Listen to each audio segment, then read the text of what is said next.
Welcome back to Poll for Initiative, the tabletop role-playing stream where the audience influences the story. I, of course, am your Dungeon Master, Ben, or Benjamin, it says I'm known on the internet, and with me, I have Seth, otherwise known as NB Banshee, who'll be playing today as Lisa Forrest. Go ahead and say hi to everyone, Seth. Hello. How's everyone doing today? Hope you're all feeling well. Hope you're all excited for some Poll for Initiative. How are you feeling, Seth, now that you've discovered that your patron Phoenix is gone? Things are so good. Do you care to recap us on everything that happened last time? Oh, God. Killed God. Just casually, you killed God. Yeah, obviously. Just a Tuesday afternoon for Lise. Yeah, I mean, basically. To clarify, it was a former god, but... Well, yes, if you want to get into the semantics. Tomato. Yeah. And killed she was the Knight Commander. So really the Templars just the Lord Commander. Whatever. The highest Oliver. Commander there is. Oliver's the Knight Commander. Mm-hmm. Who was the Lord Commander of Caliban? They didn't have one. The Lord Commander is a Tyrion title. Oh, all right. Well, anyway, I killed them. And so now religion is bad in Orin, although they'll probably make a new one. And then Sepulchre. And something specifically came from that. Oh, and now I gotta go to court. I got a divine court date. That's right. You have a court summons, so let's not gloss over that. Right. And then fucking Sepulchre took my goddamn bird, fucking bitch. We actually pick up right back there, actually. You have re-entered the Cavern of Cinders, and you walk through that illusory entrance, only to find that the pedestal where Helia is typically situated is empty. In this room, all the supplies that were inside of it have been torched to ash. And there's actually a sort of U-shaped spot in front of the pedestal where no scorching has occurred. What the fuck? God damn it! How do I find... She took the... Ah! I think we just start running around, like, angrily, like, looking for clues. Spouting off ash or fire, like spurts of fire everywhere. Merlin and Oliver are very confused as to what's happening right now. They say, Merlin says, I take it the Phoenix was meant to be here in this room. Okay, I literally told you that I had a vision of fucking Sepulchre in here doing shit with Helia, and now she's gone. So maybe use your deductive reasoning, Merlin, and maybe you tell me what you think happened here.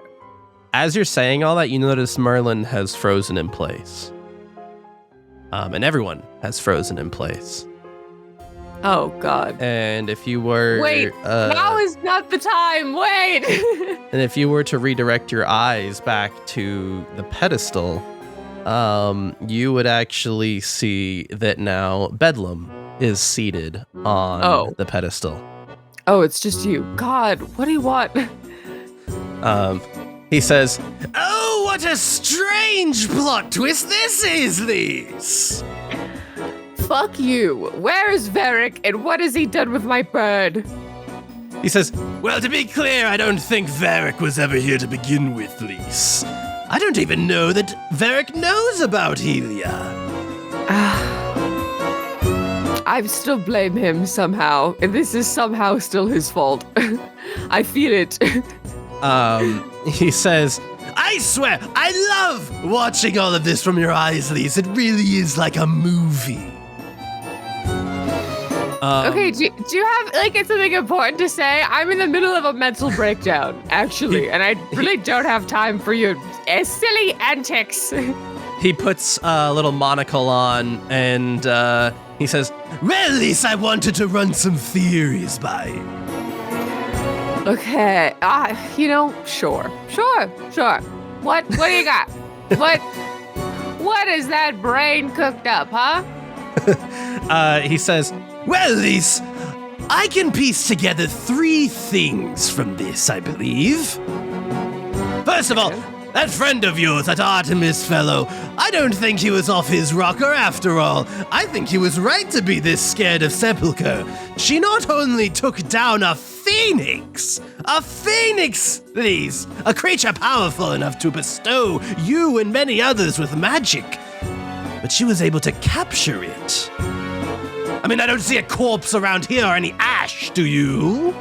No, and I feel like I would know if she was dead, but captured is not much better. And he says, so we can conclude that Sepulchre is, in fact, one of the scariest fucking magic users we've ever seen.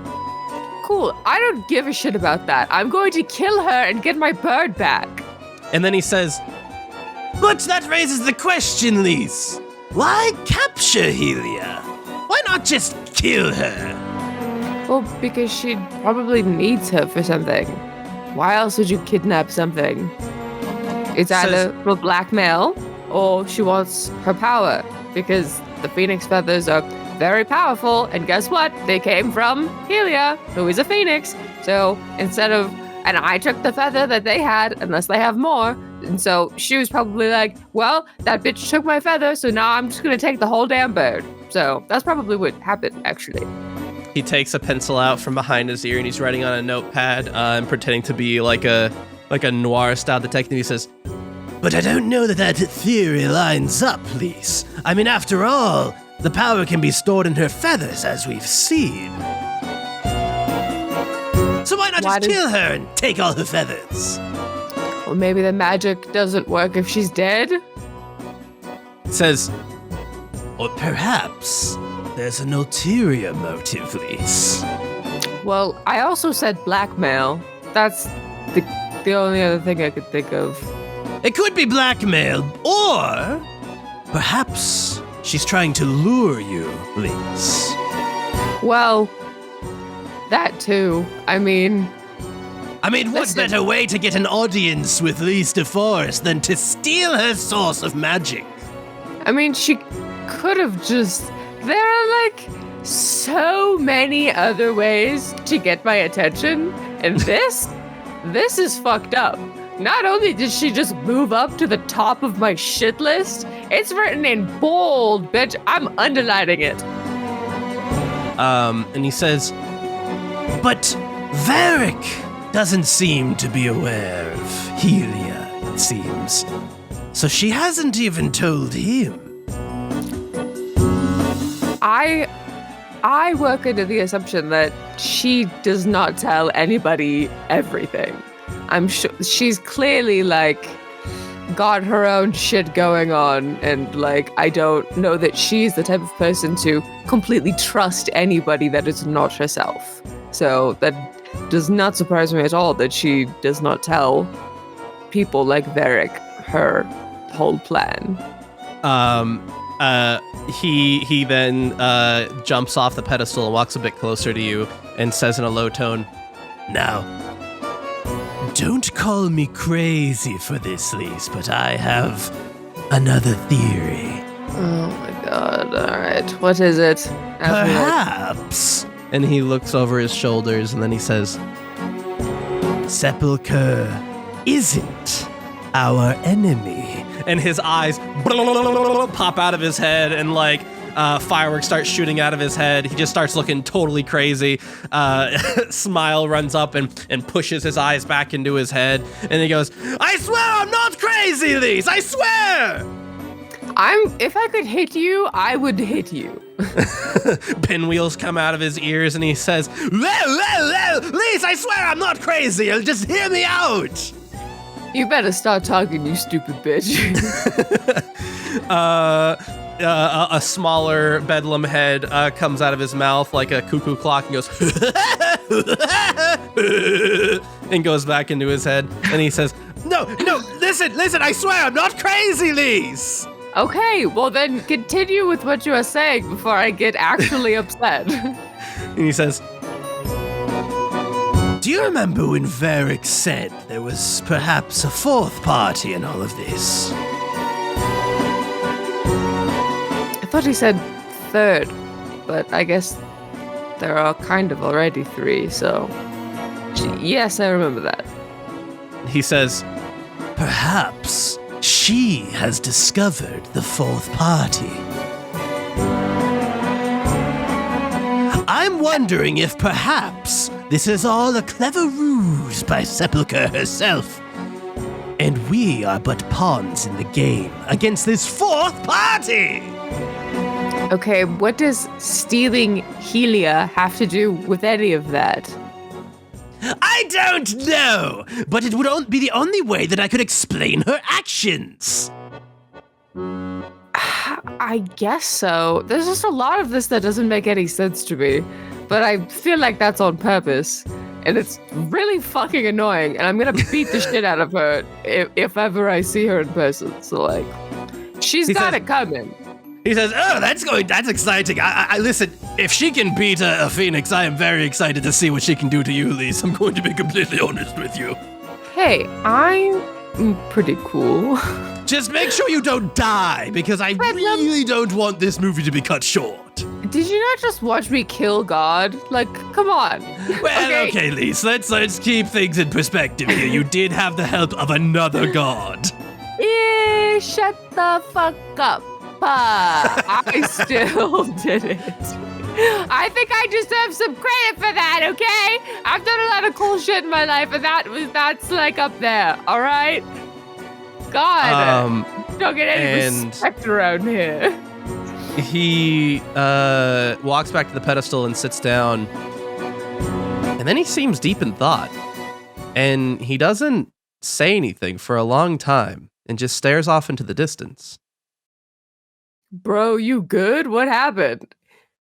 He says, Lise, can I be honest with you a moment? Oh, God. Hold on, let me prepare.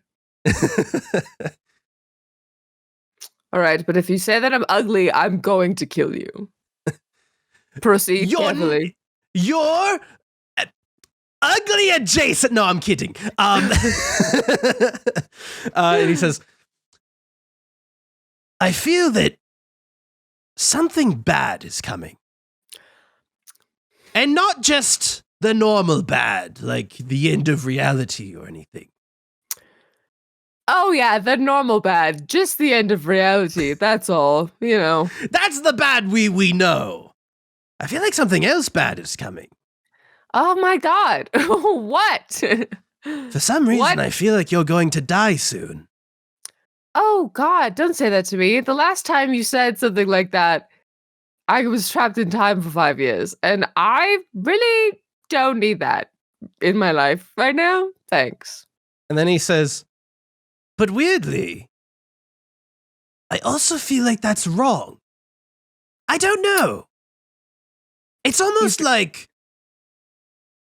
I'm starting to notice a pattern in the series of events that are happening right now, and they seem to remind me of something. Almost like I've heard the plot synopsis of this story already. Though I'm reading it for the first time, I already know what's going to happen, and yet I don't. I don't know what you want me to say to that. He says, I could be completely wrong. Perhaps it isn't you that dies. I don't know. But something terrible is coming, Lise. Well, that's super reassuring. Thanks for that. Thank you so much for that. I'll definitely not think about that for the rest of my life. And then he says, and I feel like perhaps I have a bigger role in all this than I originally thought. Perhaps, could I be, and hear me out on this, could I be a hero? Frankly, I mean, we've both been operating under the assumption that I was some kind of villain in this story, but perhaps I'm a hero. frankly, Bedlam, I am not sure that hero or villain describe you accurately enough. I think that whatever you are and whatever you are going to become is uniquely your own. And He that's says, all I can really say about that. well, that can't be right. I don't get to decide things like that. Not while they're watching. No, that's wrong. How about this? We'll put the vote to the audience.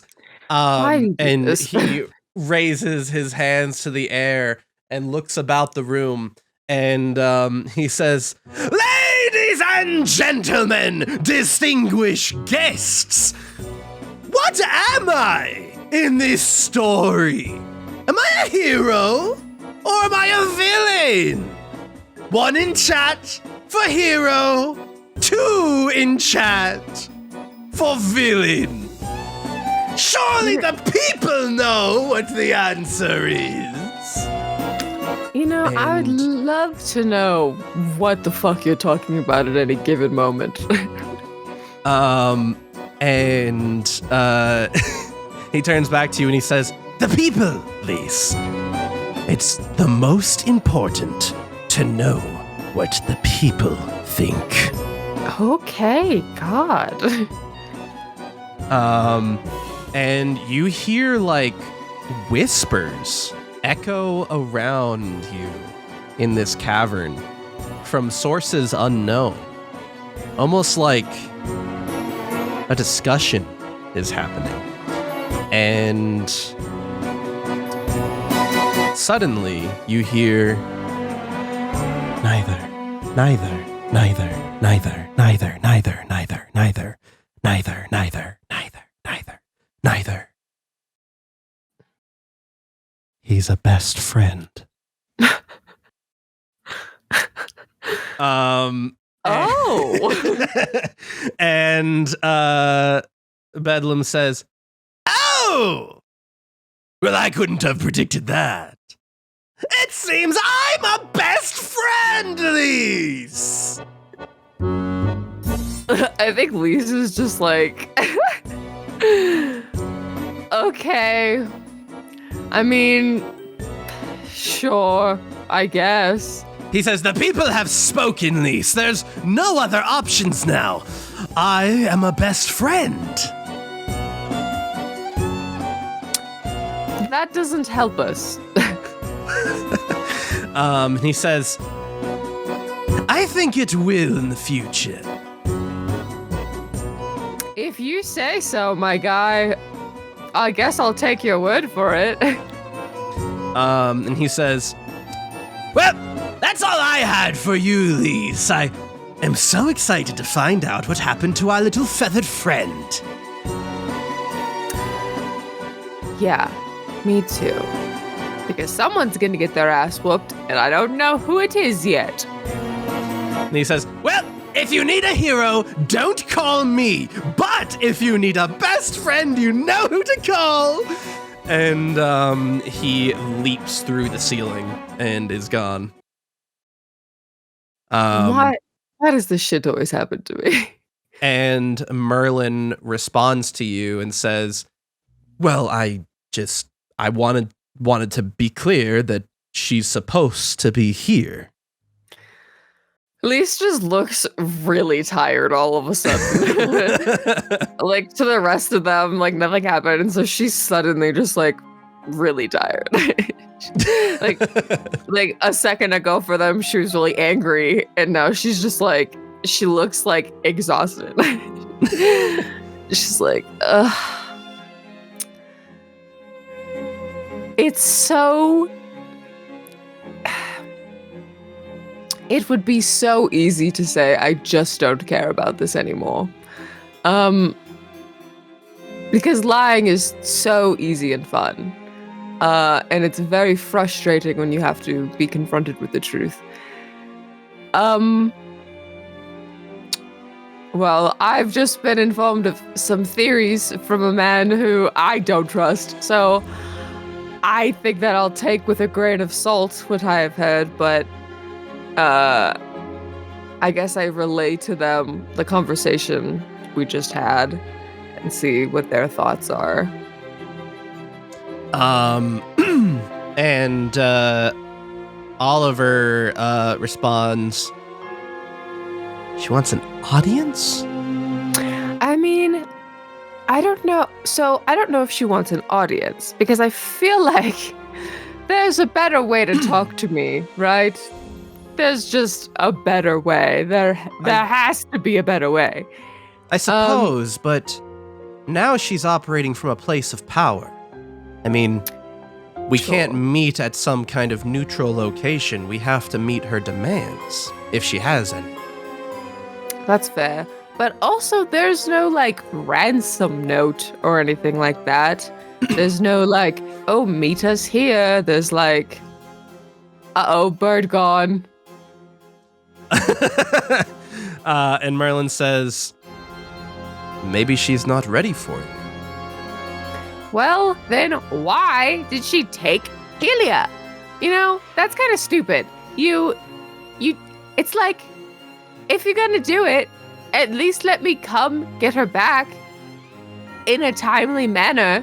She's wasting my fucking time. I've got well, who the fuck does she think she is? I have divine counsel. I have the reality to save, and she thinks she can come on my time, steal my fucking bird, and then sit on her ass and let me wait around until she's ready to talk?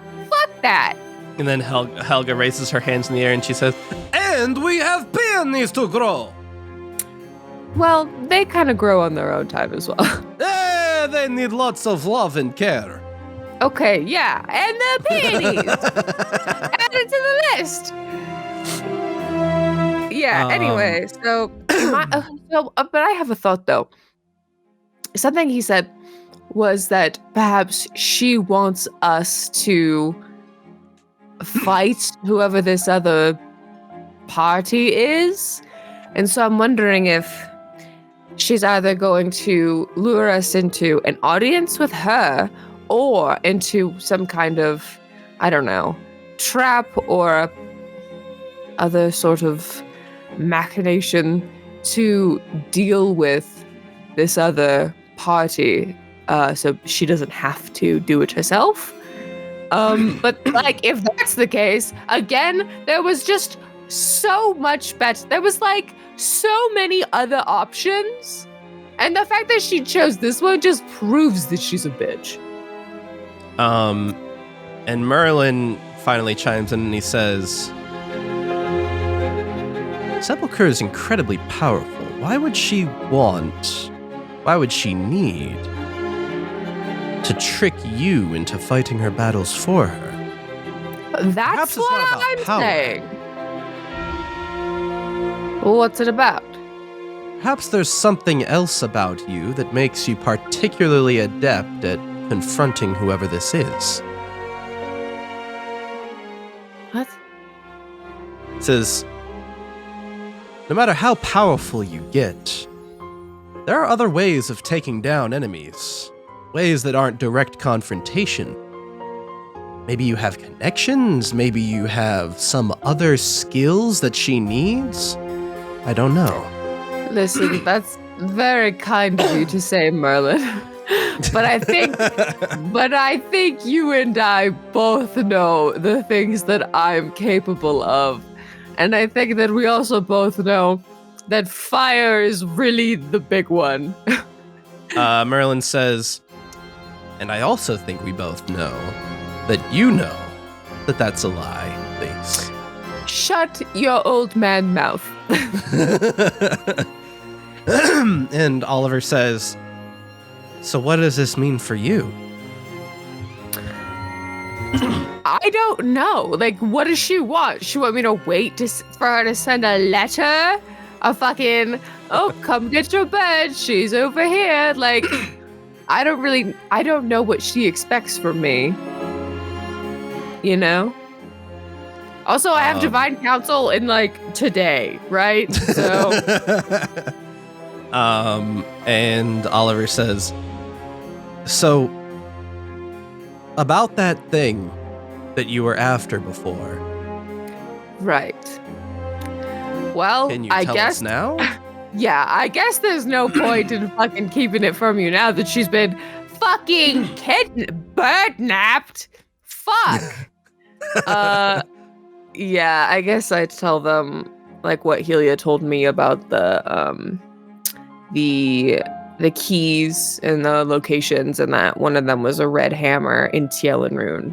But when we got there, it was already gone. And they both, after you tell them about the keys for the apocalypse, they both are silent for a while. And Merlin says, this is one of those moments that I really wish you were pulling my leg, Lise, but I get the feeling you're not.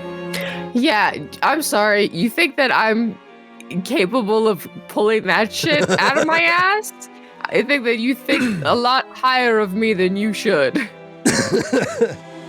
And he says, well, we can be reasonably confident that the Emperor has access to the first key, and the second is missing. And no one has seen it. Neither we nor the New Dawn Inquisition have it. Orin doesn't have it because otherwise apocalypse would have happened, right? So whoever this fourth party is has it and has had it for some time. And he says, so why pilfer a key to the apocalypse but never turn it? Why keep it to yourself?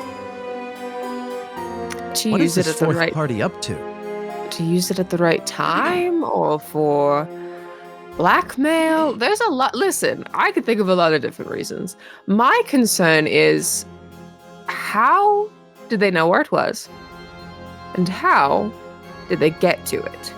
Because I had hell of a time getting there myself.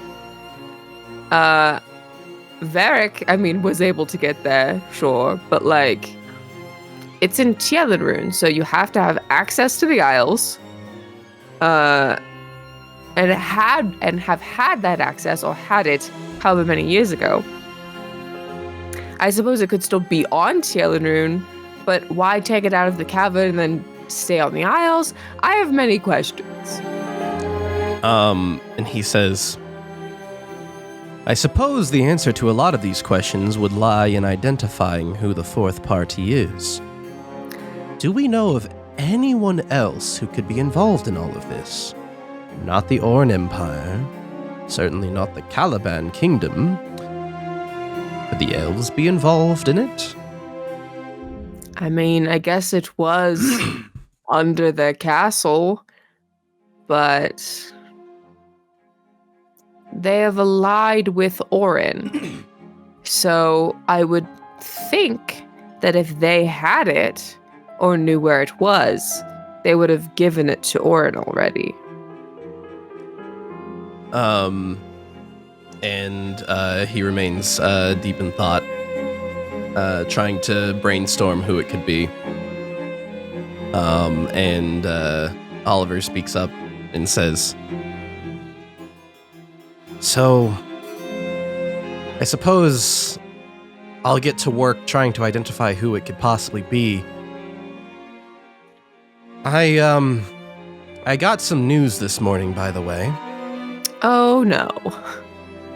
And they say, I didn't think much of it at first, But now that you're telling me this, I'm a bit more concerned. What happened? None of my spies know where the Emperor is. How do you lose an emperor? Come on! They say he's definitely not in Caliban or Sanctaria, or really anywhere to the west. I mean, he's not in his castle. He's gone missing. It's like he vanished in the night.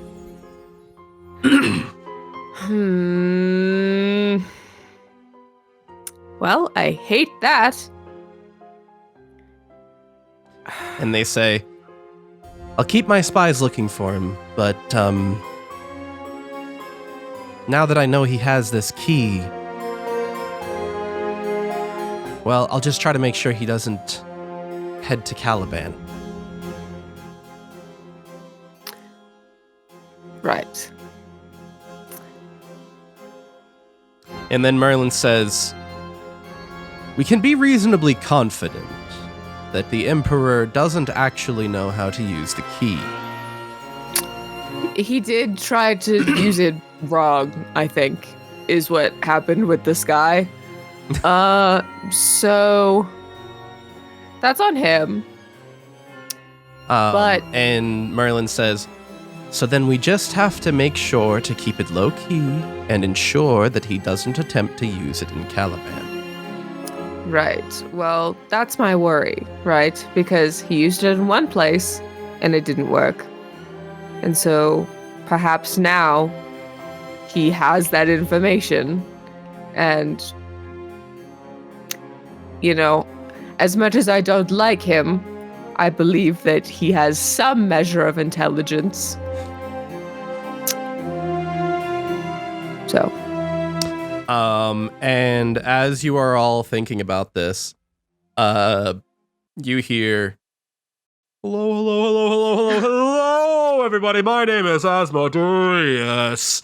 As a column of fire shoots to the ceiling, and Asmodeus steps out of that column of fire.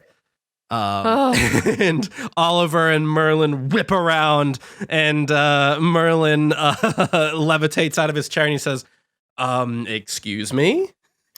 Oh, hey, Azzy. And another column of fire shoots out of the floor, and another sigil appears in the ground, and Zazzy appears next to him. It's Azzy and Zazzy. Hello, Azzy and Zazzy. I run up to Zazzy and give her a hug. I'm like, Zazzy. She says, oh, hang on one second. She says, hey, Lise, how's it going? Oh, it's been a hot minute, huh?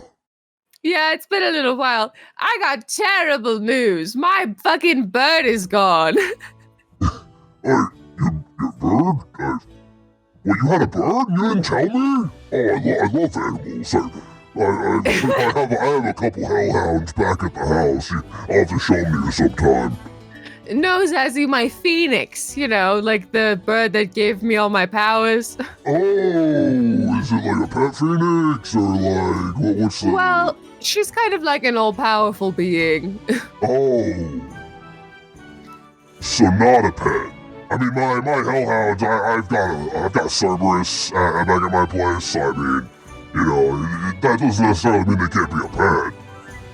No, yeah, she's not really. She's more like a friend. Oh, okay. But she's a little bird. Oh, okay, gotcha. So she's a bit more like a familiar. Well, don't tell her I said that, but sure. Merlin lowers back down into his chair, and Oliver and Merlin look at each other and shrug, and Asmodeus says, well, you know what time it is, Lise. I look back at Merlin and Oliver. I'm like, I gotta go to Divine Court now. So, good luck with the other stuff. He pulls back a sleeve of his finely tailored suit, and you see like lacerations all over his arm, and like he's bleeding profusely. But he has like a ton of watches lining his arm, and he says, "Well, I don't mean to ruin this moment with your friends here, Lise, but we have precisely 2 minutes and 37 seconds before the Justicars show up to grab you. So let's get out of here, huh?" Oh my god, okay, yeah, let's go. I'm like, come on, friends, let's go. You're part of the jury now. Or not jury, you're part of the audience. And Azazel says, we'll come back for them in a little bit. We have to discuss some legal matters with you, which they're not allowed to be there for. Oh, all right. Well, I look at all of them and I'm like, you be good while I'm gone. None of you start any bullshit, and no more of you go missing. If I get back and one of you motherfuckers is missing, I'm gonna burn your house down. Cassandra says, can you hand me the tome? I'll watch the ship. Right. I hand her the tome, and then I'm like, they'll come to get you when it's time, so just be ready for that. And she turns to Helga and she says, looks like we're waiting for jury duty. And Helga says, Helga will be best member of audience. Helga, upstanding citizen, upstanding audience member. Everyone will agree with Helga's opinions, for Helga is just. Okay. And Asmodeus says, it appears we're at 1:22. Let's get going. Okay, let's go. Oh my god. And Zazie reaches out her hand to let you put yours in hers. Little hand in big hand. You put like your tiny little elf hand in her gigantic fucking beefy ass muscular hand with gigantic talons. And she says, hold on tight. It's a bumpy ride to get from here to the courthouse. Okay, I brace myself. And that column of fire erupts around you. And you are like passing through like stars are whizzing by around you as if like you're going like light speed in a Star Wars film, and like you're watching as like multiple dimensions race past your face. You feel like you're like stretching out as you move through this column of flame. And finally you arrive in a eggshell white room with beige furniture. Oh, this is not what I was expecting. This column of fire erupts into this room, and you and Zazie step out. And it's this eggshell room, beige furniture. There's a water cooler in the corner. A single clock that's ticking on the wall, and a simple like baby blue rug is on the ground. And Asmodeus says, well, we have a few minutes to discuss matters with you before we proceed to court.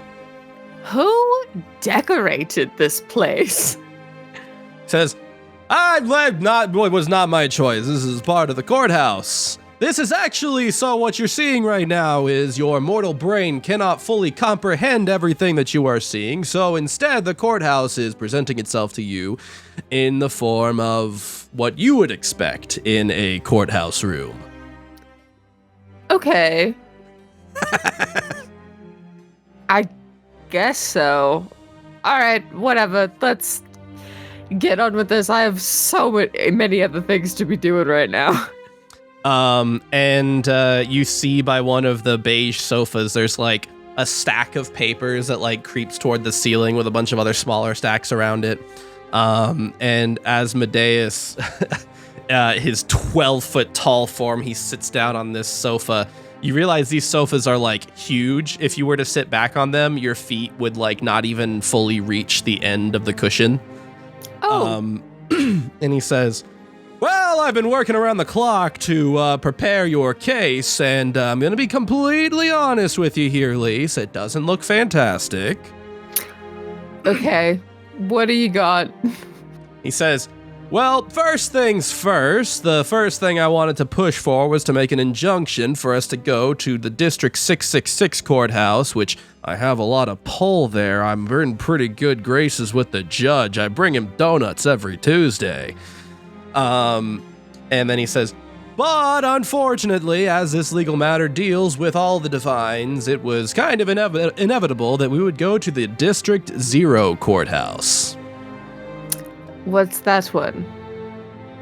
Unfortunately, I don't have much pull with this judge, although I don't lack pull with the judge. It's just the judge for this one is, well, his name's Fate. Oh. And no one really knows what his deal is. He's basically one of the most impartial judges in all of reality. Am I gonna get a chance to say stuff, or is it gonna be you talking mostly? He says, oh, you are almost certainly going to be called by the prosecution to the stand. Okay. And he says, so first things first, Lise, I'm going to need to explain how this case is going to work from an optics standpoint. Now, it's no mystery that you did in fact kill Tyr. That is not up for debate, and it's certainly not something that we can argue. Right. I wasn't going to argue that. I did it. And he says, so really, this is more a case of character, which means the prosecution's going to be trying to assassinate your character constantly.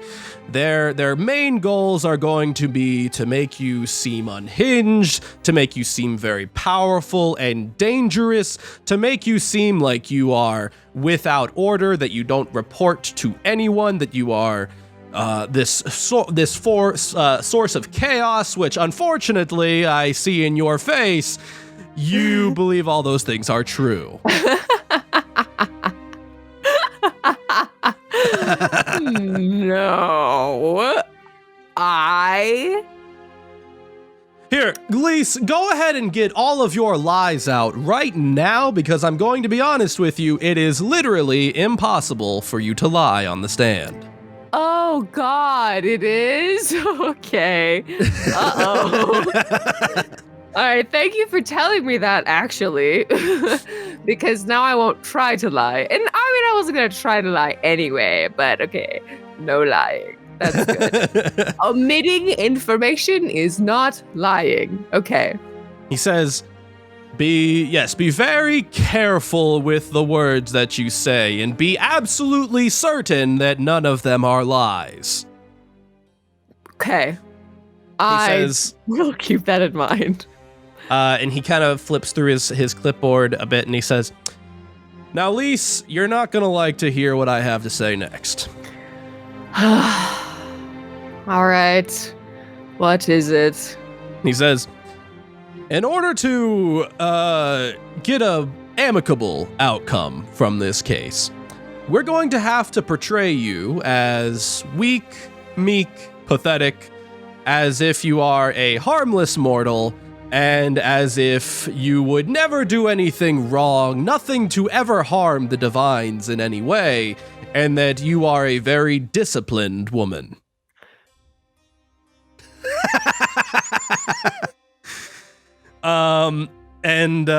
You actually see like a bead of sweat come down Asmodeus's face, although he doesn't like break his composure, and he says, we have our work cut out for us.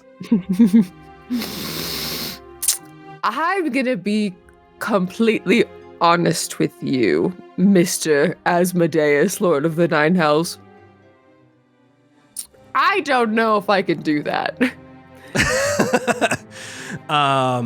And he says, Lise, you're going to have to. The Divines, well, let's just say the Divines don't see mortals as their equals. They don't even see them as pets. In fact, I would go so far as to say that most Divines consider mortals to be fully expendable. Okay, but what about the prophecy? He says, the prophecy is an avenue that I've investigated thoroughly. However, unfortunately, it is not defined enough to convince the Divines of this. The Divines tend to deal in absolutes. If they do not know exactly how you are going to stop the end of the world or what the end of the world entails, it's kind of a non-starter. But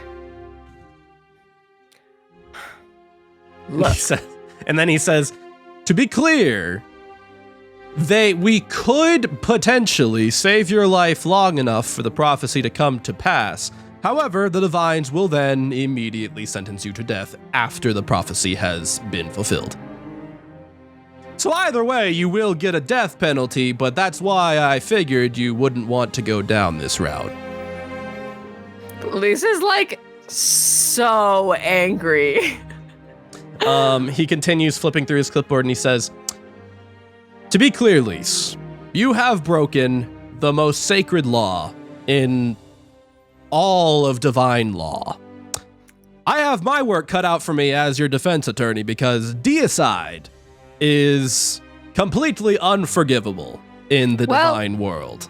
First of all, he wasn't my deity. And second of all, I didn't know it was illegal. So, no, how was I supposed to know that that was illegal? Am I supposed to be some fucking stickler and all knowledgeable about the divine laws? I'm gonna be honest with you, I didn't even know there were divine laws. So how can that be my fault when I was unaware? He says, Lise, I love the energy, love it, but I'm going to have to ask you to try to understand the perspective that the Divines have. Again, they don't consider you to be their equal. They don't care if you were ignorant to the law. All they care is that you broke their most sacred law. They're not going to hear out that you don't deserve this treatment because they don't care. Yeah, but I'm sure they care about their lives, which will be gone with the reformation of reality that I stop from happening. So to me, it kind of sounds like if I die, all of you motherfuckers are gonna die too. And if that's not mutually assured destruction, then I don't know what fucking is. And he says, now don't get me wrong, this is something we will be bringing up in court. It just simply cannot be our entire case because, again, you will be sentenced to death immediately afterward, which I assume is not what you want. Sure, kill me. Yeah, no, that's fine. I'll just die. And then reality will end. And then who'll be laughing then? Huh? Surely not them. I don't know that you're understanding. I'm saying that they will let you save the universe, and then they will kill you. And then I will become a spirit of divine retribution. He says, at any rate, what I'm trying to explain to you is we need to be very careful about how we portray you to the court.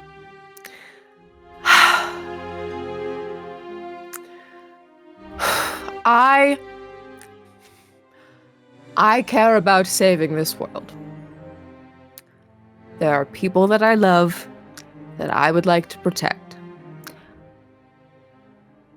I want you to understand that I don't give a fuck what happens to any of you. You can all die for all I fucking care. And I understand that that is a mutual feeling. But I will do my best to save what I love and what I care about. And if the way to do that is to convince all of these stupid, holier-than-thou, divine motherfuckers that I'm some weak fucking mortal, then fine. We'll play your stupid game, and I'll go back to actually saving reality and doing things that are important. you realize he's had like reading glasses on the tip of his nose this whole time, and he takes them off and clacks the like little sidebars down, and he says, "Oh, Elise, let me be clear. I don't consider myself equals with those divines. I don't consider myself equals with anyone, really. Elise, I'm Lord of the Nine Hells. Those divines are fools. Mortals are fools. Everyone is a fool. I'm going to be honest with you. I don't value mortal life any more than they do. However, the main way that we differ is that I don't underestimate mortals. I am fully aware of what mortals are capable of when they put their minds to it. That's why I think we will win. Because these divines underestimate you. And they underestimate me, but more importantly, you. We need to take that advantage and not let it slip through our fingers. They think you're weak. Let's let them think that. Lise, stop thinking about this as if you are being defeated or forced to be weak by these gods. Instead, think of it like a game of chess. We're going to outsmart every last divine being in all the planes. We are going to best them in a game of wits. You and I. What do you say? You know, you remind me of someone I dislike very much. But, fine. I'll play your games. And he says, very good. Now, let's talk about the prosecution. After all, I am typically a prosecutor. I'll be honest with you, Lise, I don't have a whole lot of experience as a defense attorney between you and me. However, because I have so much experience as a prosecutor, I tend to know exactly how the prosecution's going to think. We're going to be dealing with Torm, the god of law and obedience, who unfortunately has extra stake in this case, as he was the right hand of Tyr. Okay. And he says, now, Torm is a smart fella, but he's a bit predictable. So again, he's going to go through 3 major steps. First thing, Torm is going to try and tarnish your character. He's going to try and highlight evil killings you've done. He's going to highlight any threats that you made to Tyr before killing him, your violent nature toward others, your mercilessness. And then, the next step in his plan will likely be to make you seem unstoppably powerful and unpredictable. If there's one thing that the gods don't like, it's unpredictability and powerful mortals. So, he's going to point out that the prophecy that you will save the universe could also involve you destroying the universe. And that you have great power with no known deity that you follow or any known source to said magic. Finally, he's going to point out that you report to no one. He's going to point out that you don't have, let's say, a commander of sorts. And no form of discipline. Unchecked I don't know power. That's true. Do you report to someone, Lee? I guess report is not the correct word. Allies do not count in their eyes. But, What I'm trying to say is, the main points of attack are going to be to make you seem incredibly powerful, dangerous to the gods, and with no one to wrangle you in. So the gods are going to feel compelled to wrangle you in themselves. all right. Which is why this is going to be a court of opinion. Which is why we have to do everything we can to make you appear to be weak, to make you appear to be disciplined, to make you appear to be a non-threat. And how do you propose we do that? He says, well, first things first, I spoke to your friends, the Mistwalkers, and they are more than happy to be called to the stand. It was them who saw the prophecy, so... The Mistwalkers are, aside from me, your biggest advocates. We have had many trials already about whether or not we should intervene about the prophecy. The Mistwalkers have had their day in court many times now. He says, do you happen to know any divines personally, Lise? That would make things significantly simpler. You were the first divine I ever met in person. He says, that makes things a bit more complicated. You see, the problem is, our roster of people we can call to the stand is very short. So any ideas you have, I'm listening. I mean, I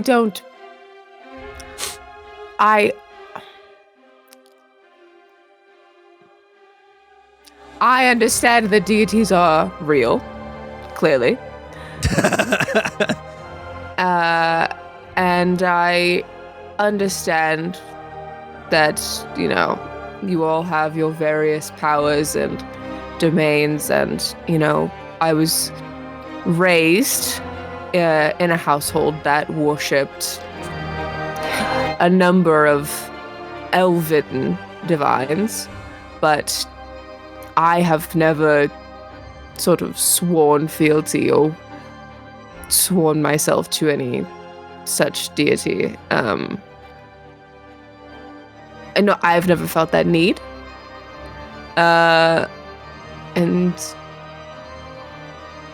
so I don't know that that's really an avenue we can pursue. I sort of don't have any weight with any other deities that I'm aware of.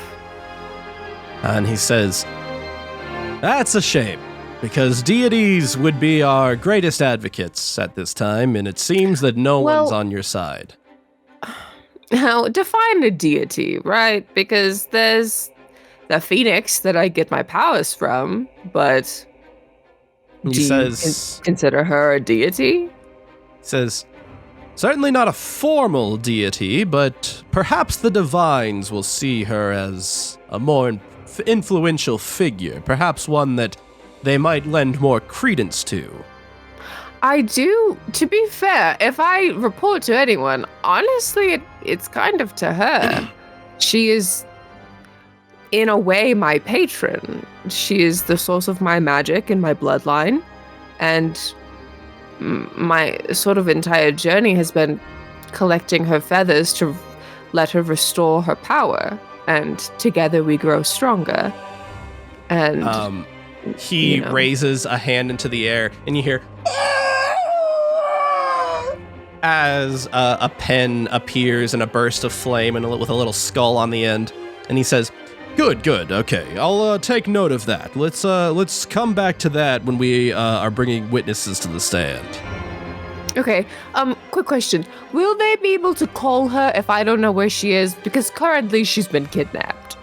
Birdnapped. Typically we can summon just about anyone we want to Divine Court. Awesome. Fantastic. And he says, now, Lise, I want to highlight one very, very important thing to you here. Okay. Please do not bring up self-defense in this case. Do not. What? Do not do it. It will not work, and it will only work against us. Well, then what do you want me to say, Asmodeus? I killed him because he's a sick bastard. That's the truth. I don't know what you have to do, because ultimately it'll have to be the truth, whatever you say. So think carefully about how you're going to weave your words. any way that you can make yourself seem fearful in the moment, and you lashed out and didn't realize what you were doing, or anything of the sort that you feel that you can weave words around to technically make them true, that's what you should be aiming to do. The divines are, well, they're not gonna value your sense of self-defense against a divine.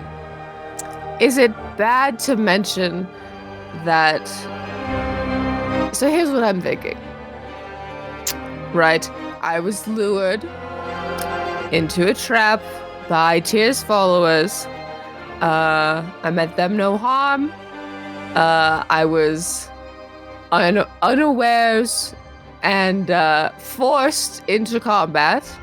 And then Tyr was called upon, and I was so terrified by his great visage he hears your tone of voice and he says, "Were you actually terrified? That is very important. I cannot stress enough, you cannot lie on the stand." When I saw an actual deity in the sky, I think it is fair and truthful to say that I did feel fear. And it was okay. Under that fearful, or it was in that fearful state that I called upon the great Lord Asmodeus in all his mighty power to, because I knew what Tyr was doing was against the law, for he had a trial going on, and I believe the reason you were able to strip him of his powers because he was interfering directly in mortal matters, which was illegal. And so you stripped him of his power, you left. And then I was in such awe at seeing a god turned mortal, and then he was very full of rage at me because he blamed me. He again lowers those glasses and says, "Were you in fact in awe? Were you actually, truthfully in awe?" I was shocked. I was in such a state of shock that a deity turned into a mortal. That was something I had never seen before previously. Was quite shocking. He says, "This is what I'm getting at, Lise. I want you to be very deliberate and very careful in how you phrase everything." Well, okay, but so if I'm not able to lie, if I attempt to say something and it's not coming out, obviously I will know I have to change my words around, correct? He says, "It presents differently for everyone, but typically, yes, you will not physically be able to utter the words." Okay, well, I can work with that. But yeah. Anyway, that's sort of the gist of what I plan on saying. And then as a mortal, he was infuriated and blamed it on me and attacked me. And I was in such a state of shock that I simply fought back. And the end result was the end result. And he says, "All right, we're running short on time, so I need to skip ahead. There's one major element that you still need to be made aware of, Lise, and that is trials. I say that as capital T, trials. It's a tool that is implemented in Divine Court." Okay. And he says, "Trials are sort of a peek directly into your psyche. You are going to have a lot of yourself laid bare today." Oh, no. And he says, "Basically, your innermost thoughts and desires and beliefs are going to be made clear to the court. And this happens to be the one spot I am most worried about, because it's the part I have the least control over. Now, I can't say what," and he looks around the room slowly and looks back at you and he says, "but I have a plan for this." Okay. And he leans forward and stares directly into your eyes, and he says, "And I need you to trust me, Lise." Would you pinky promise that I'll come out of this alive? He holds up his pinky and he says, "I pinky promise that what I'm trying to do is the only way you're coming out of this alive." Fine. I pinky promise him, and then I go, "But if you're lying, I get to break your pinky."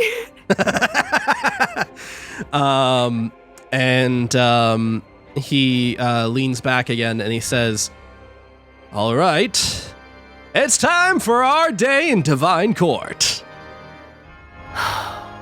Gods help me. Oh, Lise. No gods are going to help you here. Yeah, scratch that. Devil help me. And the three of you slowly begin walking down this long hallway, which gets darker and darker the further you walk. And Zazie disappears for a moment and then reappears. And she says, All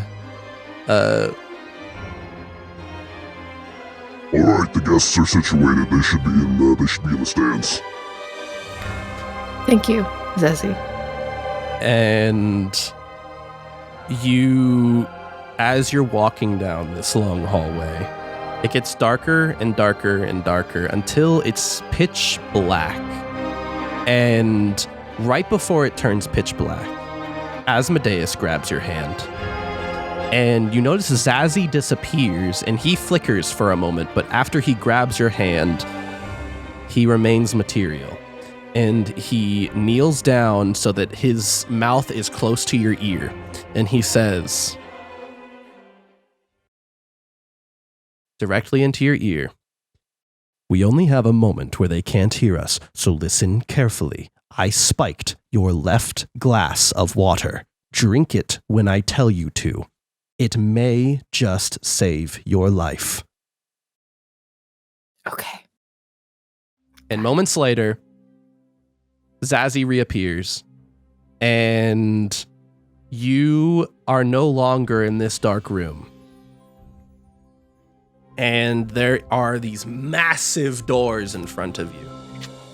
And you realize that all around you is this ethereal sea of blue with purple flames spurting out.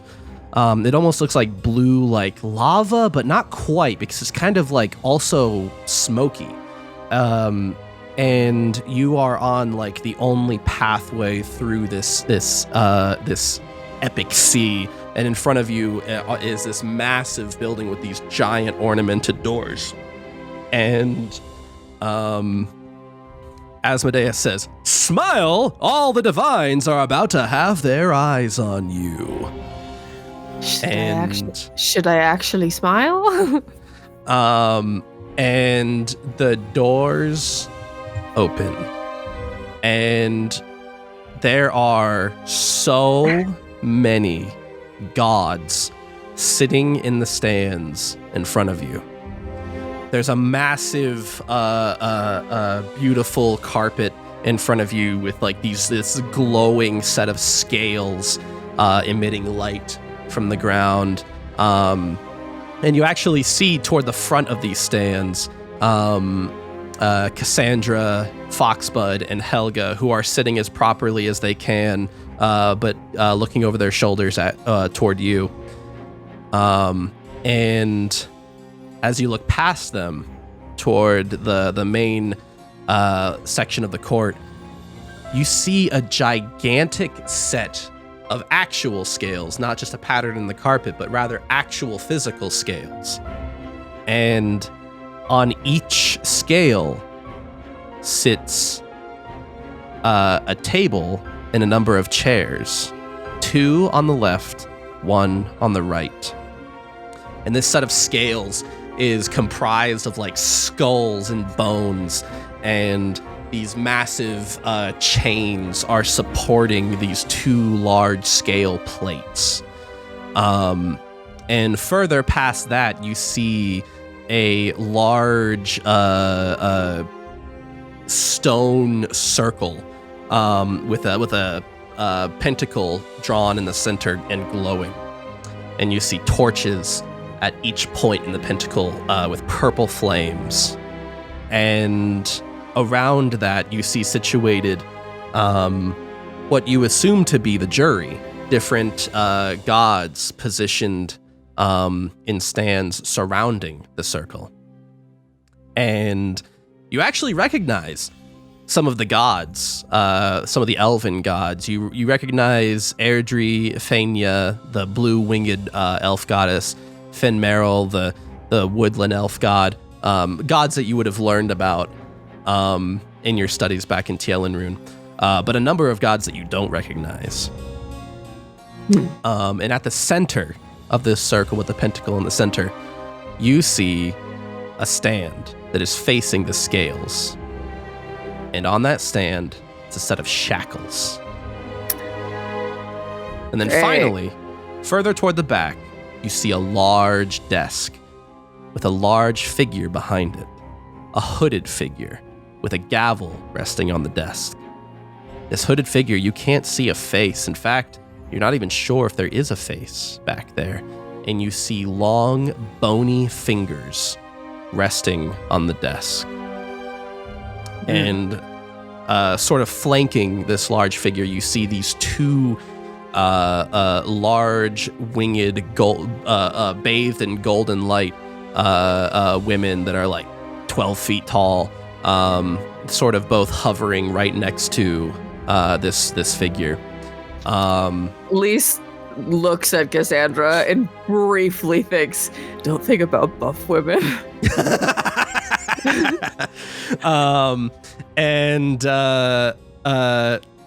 Asmodeus, actually, as you're walking through these stands, he sort of like leans over and mutters into your ear, "Those are the Justicars. They're the ones that would have come for you had we not." Lisa in her head is like, maybe that wouldn't have been so bad. These women look terrifying. Yes. One of them is holding a set of smaller scales with a scimitar in the other hand, and the other is just holding a long length of chain with steel balls at the end. And you continue forward, and Asmodeus gestures for Zazie to take the lead, and she walks up to the scales and offers out a hand to you for you to step up onto this leftmost scale. Again, little tiny hand and a very big hand. You step up onto this scale plate, and you are now like kind of elevated a little bit off the ground. And Asmodeus follows behind you. And Zazie steps back into the one of the frontmost stands close to Cassandra and Helga. And as you get situated, you see on the other scale is this large, like, orc man looking person who has like this beautiful like golden armor, like ornamented paladin type armor, but with like all kinds of like adornments on it, looking like he's participated in like a lot of holy service, and sort of has like a stiff upper lip, and is sitting very properly at his table with his fingers crossed, or with his hands crossed. Is that like Tears, like Guy or whatever? Asmodeus whispers into your ear again. He says, "That would be Torm." Right. And as you are seated at your desk, you notice that at your feet, surrounding, like on this plate, glowing runes appear, and the chains are withdrawn a little bit, elevating you further up into the air. You're almost like eye level with this like strange shadow figure sitting at this massive desk. And as that happens, the ground you were just standing on vanishes. And you are sort of suspended above this like infinite void beneath the scale plate that you're on. There's like electricity crackling between the different stands and this large circular plinth in your scales, sort of supporting you in this void. And Asmodeus says, "This is a void room. Magic does not exist in here." Okay. He says, "So if you are planning on throwing any fireballs or anything of the sort, do not do so. It will not work." I really wasn't planning on it.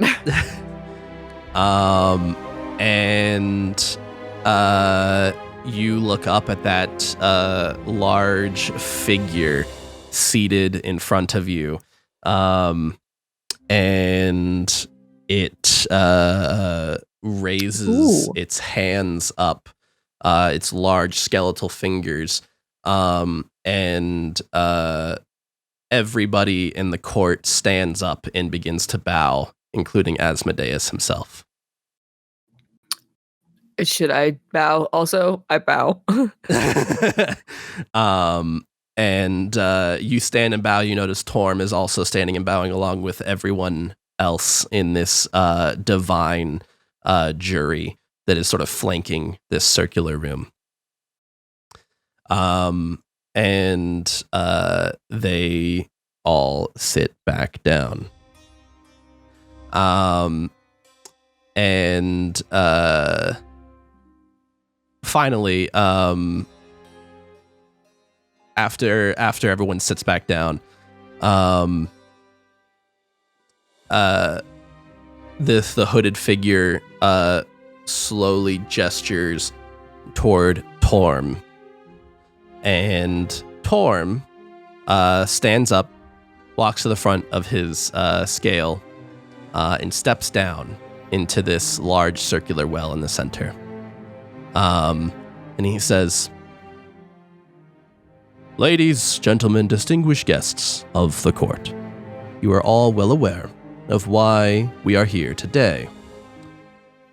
We are bringing forth a lawsuit against Lys de Forest. The Divine Council versus Lys de Forest. Now, to be clear, you are all aware that I served as Tyr's right hand. So imagine my surprise when I find out that Tyr has been slain by a lowly mortal." He kind of walks over to some of the jury members and he says, "A mortal which, mind you, has shown reckless abandon for many in her life. So why should divines be excluded? This is why I will be calling forth to the stand first, Lys de Forest." I look at Asmodeus. He nods at you and looks over at that stand in the center with the shackles and looks back at you. Oh, I take a brief glance at Cassandra behind me for good luck, and then I walk over to the fucking stand. As you're walking back over to the stand, you hadn't paid much attention to what was on the table, but you do see there were 2 glasses of water, one to your left and one to your right. Okay. But I didn't get any indication that he wanted me to drink them. He did not even look at them or anything. So,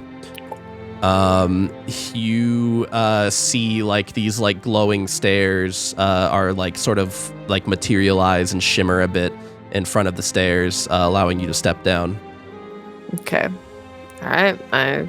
Do you want me to move my token? I walk over. Sure.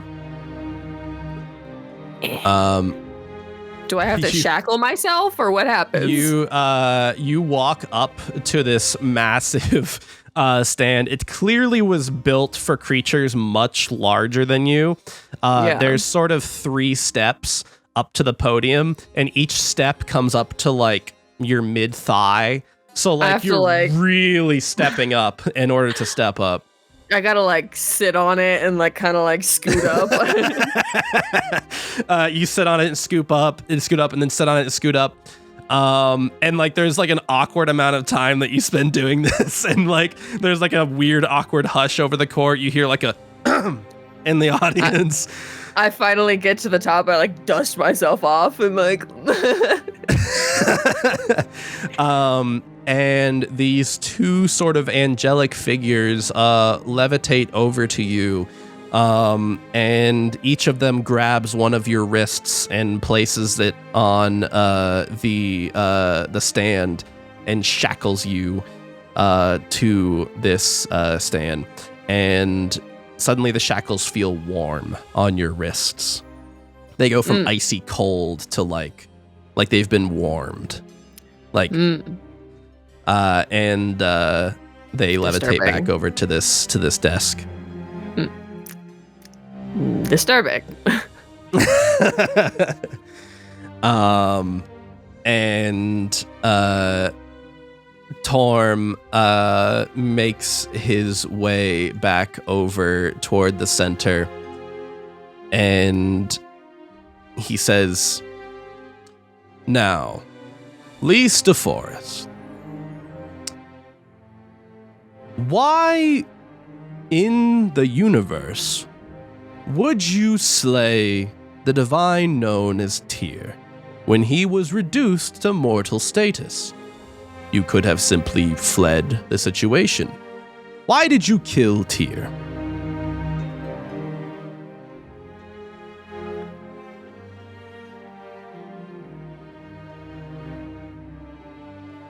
To be quite honest, as I assure you, I cannot be anything but.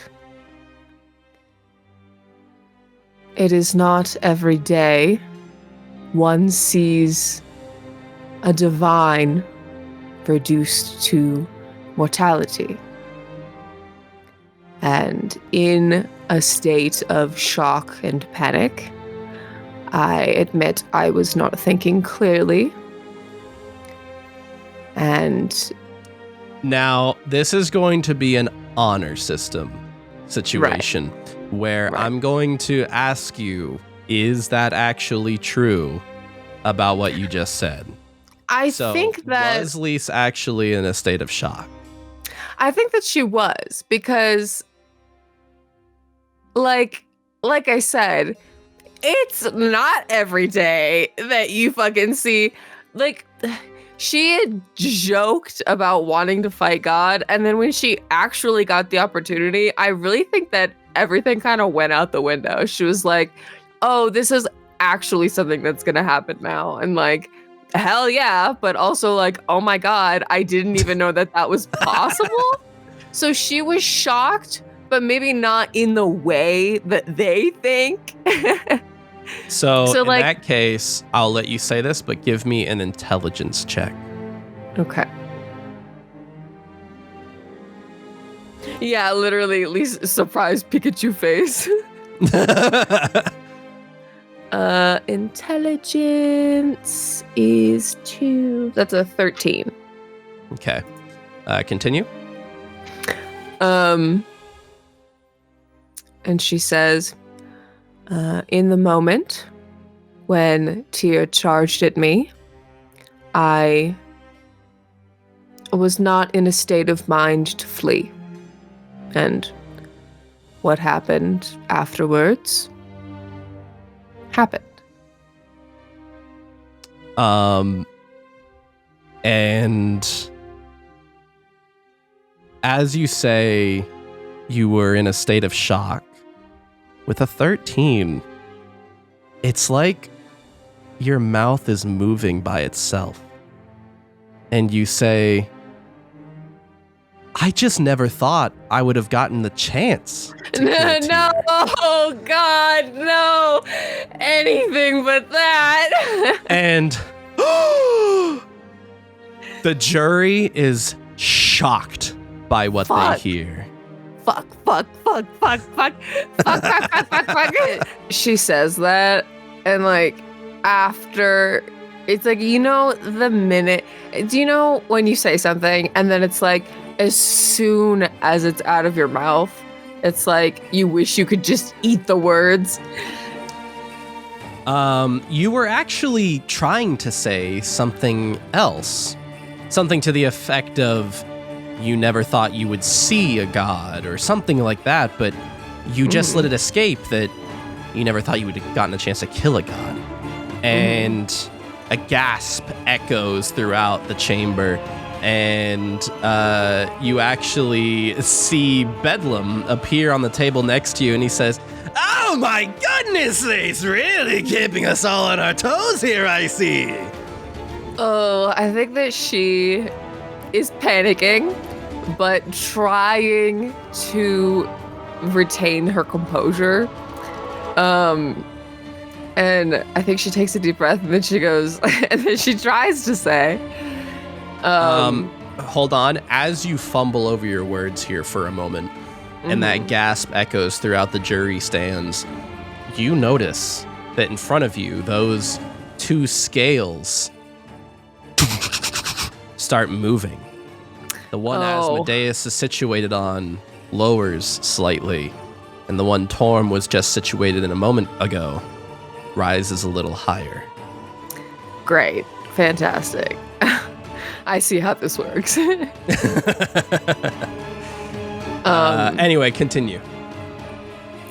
I think she kind of takes a deep breath and says, and by that, I mean that for the longest time, I did not think that was a possibility. And then she stops talking. I'm going to assume that is in fact true. That is true. Go ahead and give me another intelligence check. Or actually, give me a wisdom save. Oh, God. All right. Well. Oh, it's bad. Can I use my doubloon to re-roll it? You're welcome to, but oh, no, fine. Yeah, you can use it. You don't want to save it for later? Yeah, I guess. I mean, I don't know how Yeah, important this. I don't know how important this roll is, because I got a 7, so like that's not good. It was an easy check. However, with a 7, what you say is not super convincing. The scales remain where they are. Right. And Torm smirks just a little bit. And he says, "Lise, I'm going to cut to the chase. Do you hate the gods?" I think she takes a minute to think about that. And then she says, "No, I do not hate all of the gods." Is that true? That is true. She does not hate all of the gods. Really, she didn't think much of them until, you know, like I said, like she knew of the elven ones, and she, you know, when she was younger, she probably had some sort of like reverence for them. Give me a light intelligence check here. This is an easy challenge. But I think that she doesn't. I think hate is a strong word. Mm-hmm. Oh yeah. Mod 20. You let that out and cut yourself off and speak no further. Mm-hmm. And Torm says, "You don't hate all of the gods, but you do hate some." I don't say anything. Torm paces back and forth and looks back at you and says, Lise, might I remind you, you're on the stand. Do you hate some of the gods? And you see Asmodeus staring into Torm like he's waiting for Torm to slip up even a little bit. I think I reiterate what I said, and I say, hate is a strong word. And Torm says, perhaps the question is not clear. Lise, I am asking you, which gods do you hate? And you see Asmodeus like get ready to say something, but he doesn't. And he's like iron gaze locked onto Torm, waiting.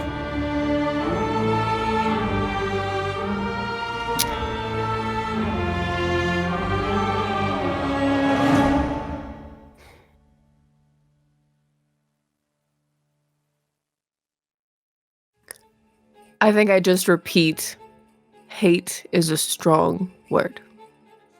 And Torm seems a bit frustrated, and he says, did you hate Tyr, Lise? And like the moment that like Tyr comes out of his mouth, Asmodeus calls out, objection, leading. And the hooded figure raises a hand and points at Torm, and Torm says, apologies, Lise. You are compelled to answer the questions I have for you here. You are not answering my question. Which gods do you hate?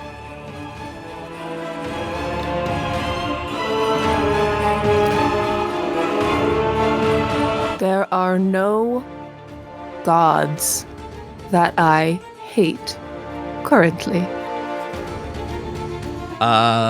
Give me an intelligence check.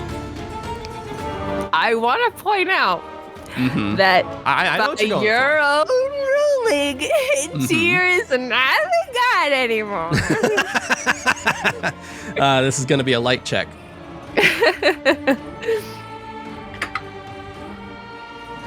I'm gonna use my doubloon to re-roll that. Okay. All right. Use your doubloon. Okay. What's my intelligence? 21. And you say that verbatim, no differences. And you see a look of frustration on Torm's face. And he looks at the shackles and back at you. And he says, all right. Do you regret your actions? I think she looks at where she is. And it is, I think that she regrets it in the sense of like, she doesn't like the outcome so far, in terms of like she's here. So it is true that she,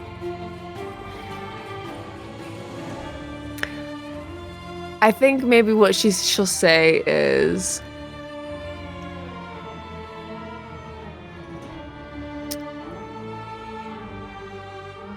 I think she says, I do wish things would have turned out differently. And Torm says, how do you wish they would have turned out?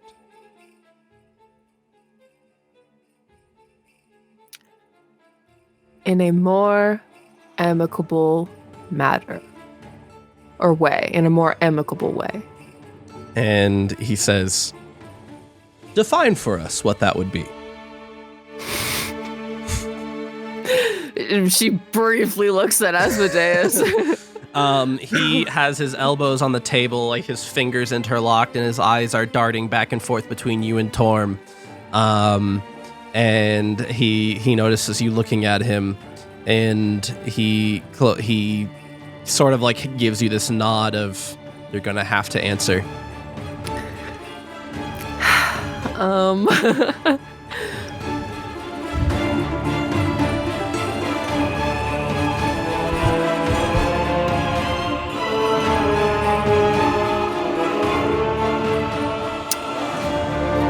It is not a lie to say that I do wish things could have ended in a peaceful manner. So, to be clear, kind of meta story here. I'm curious how this is true, because I feel like the moment Lee saw a chance to kill Tyr, she was so excited for it. She did want to kill him, but if in any world he was not an asshole and like saw that what he was doing was wrong, that like it could have ended differently, possibly. Like maybe he didn't have to die if he like stopped being a dickhead and like all the shit that he was doing and like breaking the law. And so it's true in the sense that like in a different world, if he was a better person, she wished that things could have ended peacefully, but because he was not, yeah. Because this is a bit of a reach for Lise, give me an intelligence check. That's fair. This one will be sort of like a moderate difficulty.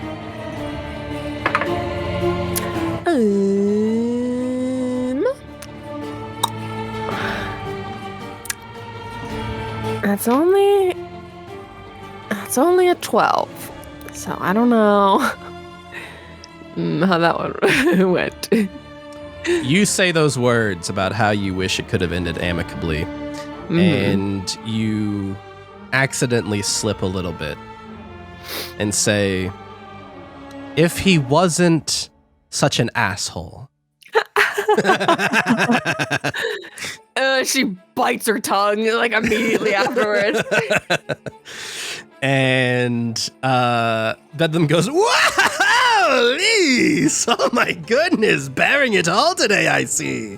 And he's like a kid sitting in his chair, like kicking his feet on the end of this podium that you're at. And you hear additional gasps throughout the room, and the scales move a little bit more, but not as much as they moved last time. Okay. She says, I mean...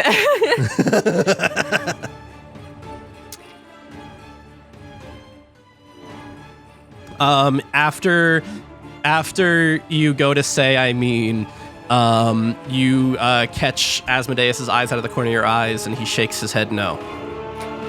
She like zips her mouth shut.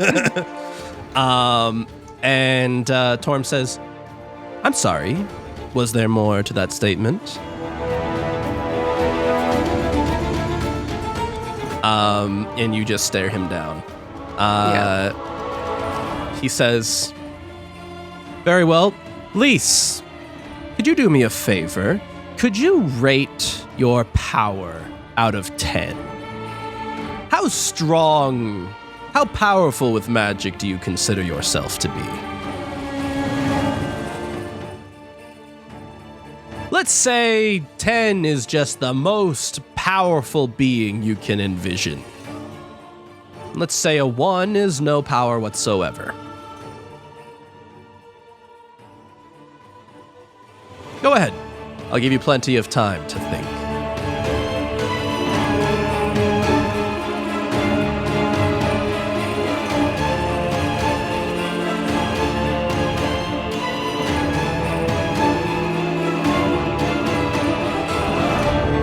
In the presence of such divine power and motion to the gods, I would not presume myself to be anywhere close to that.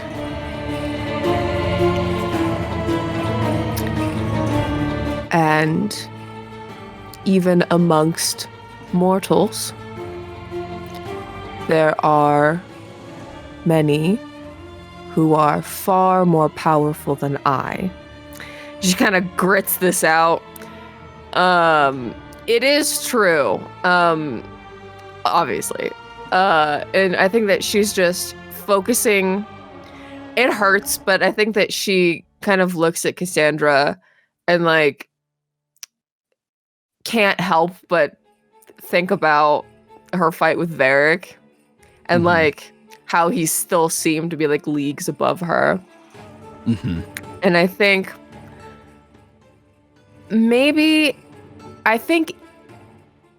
in the moment, like dwelling on, like truly in the presence of gods, I think that honestly she can say, like, on a grand scale,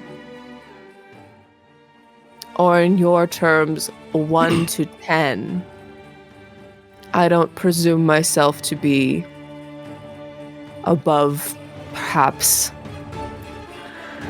3 or 4. I'm gonna say you don't have to do any roll for this, because Lise kind of tapped into her self-doubt there. And you suddenly, Torm says, "Wow, a 4 out of 10 for a mortal. Fascinating. You believe yourself almost half as powerful as the most powerful thing in the world."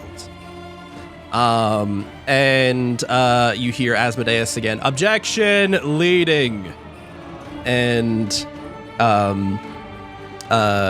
Fate once again points at Torm, and he says, "Apologies, but a 4 out of 10. I'm somewhat surprised to hear a mortal saying this." And he says, "Though I suppose it's unsurprising that a mortal would rate themselves so high if they were capable of killing a god." And Tyr speaks up again. He says, "Objection, relevance." Asmodeus. Or what did I say? You said Tyr. Oh, Asmodeus speaks up, sorry. And Torm says, yes.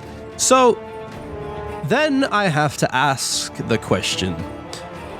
Lise, who do you report to?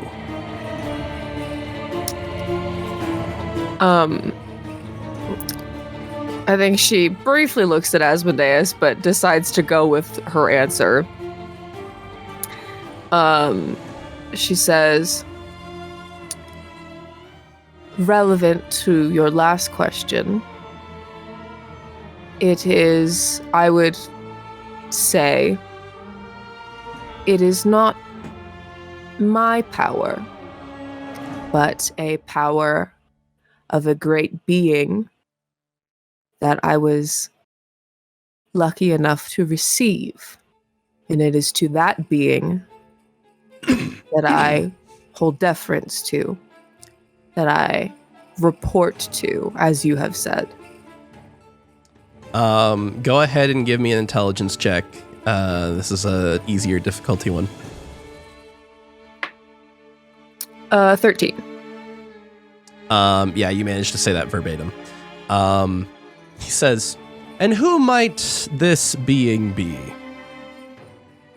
She says, do I remember what Helia said she was called?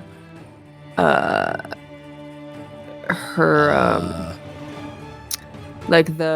Primal Guardians. Yes. And she says, the primal guardian phoenix, Helia.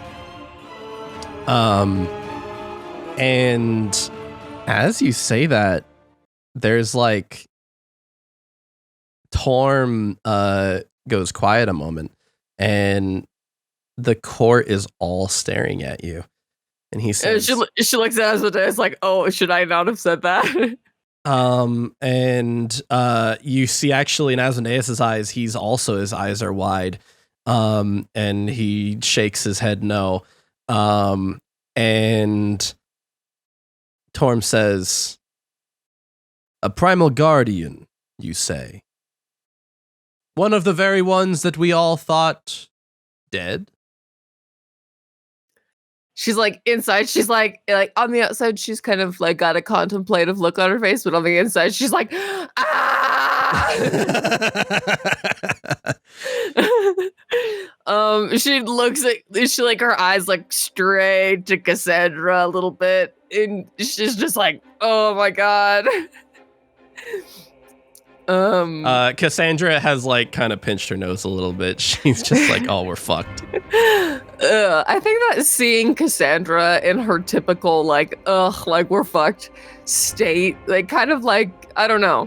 It's like, it's almost reassuring.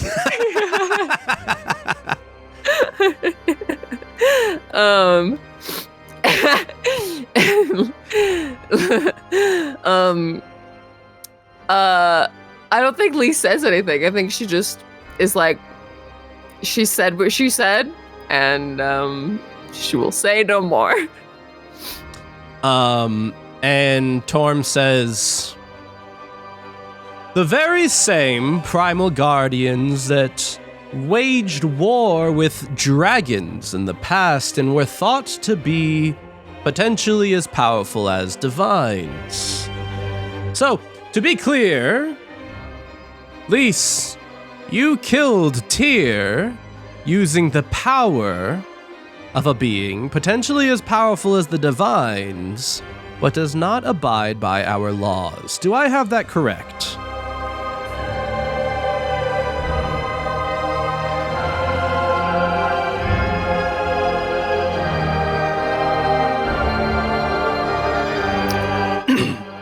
I do not think I am as powerful as she. Merely a fraction. And Torm says, I apologize. Allow me to rephrase the question, because that was not what I was looking for. Lys, do you report to this being that has power rivaling that of the divines, but again, does not abide by our laws? I look at Asmodeus again. And Asmodeus is like, he's like, you can see like in his mind, he's debating whether or not to raise an objection here. And he slowly raises a hand and says, objection leading? And Fate waves a hand and points at you again, indicating for you to answer.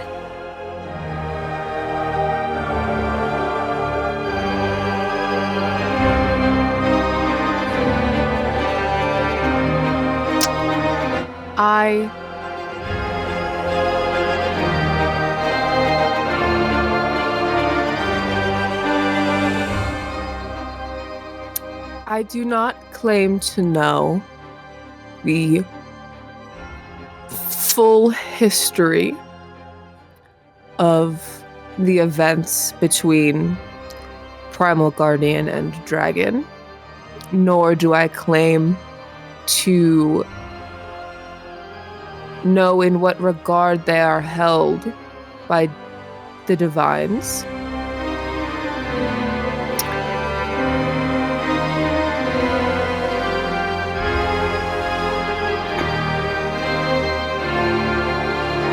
I do know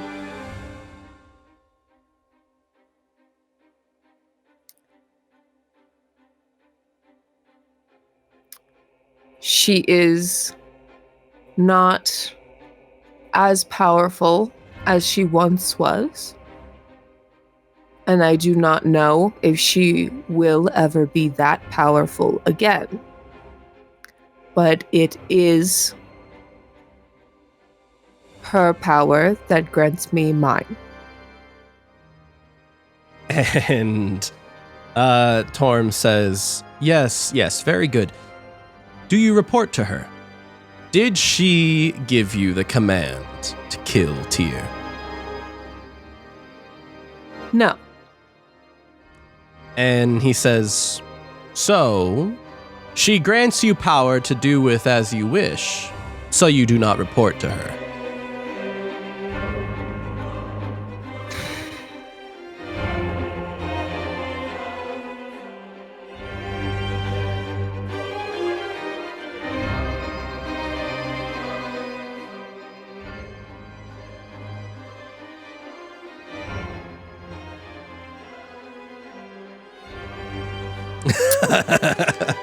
Her power was granted to me through bloodline.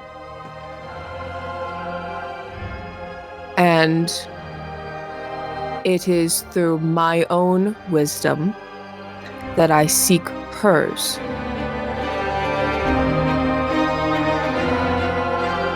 He says, but she did not give you that order, so you were acting of your own volition.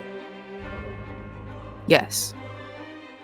And the scales shift ever so slightly again down on your side. And he says, very well, so we've established that Lista Forest has been granted an extreme amount of power, 4 out of 10 in her own words, rivaling that of divines.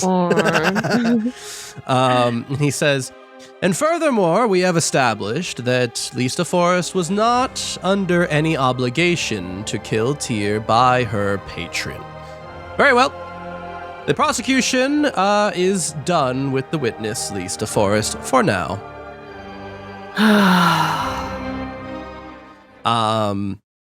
And you see those stairs appear again, but they're not quite as tall as they were before. The scale is actually a lot closer to ground level than it was before. And do they unshackle me? Yeah. Those shackles and your wrists are released. Ugh. She like rubs her wrists a little bit and then walk of shames back to her seat. Bedlam says, I think you did really good, Lise. I really like this. I love court cases. I'm eating this up right now. And he's like shoveling popcorn into his mouth. She just pretends like she doesn't even see him. You're like the most exciting witness of all time. I have no idea what's coming out of your mouth every second to second.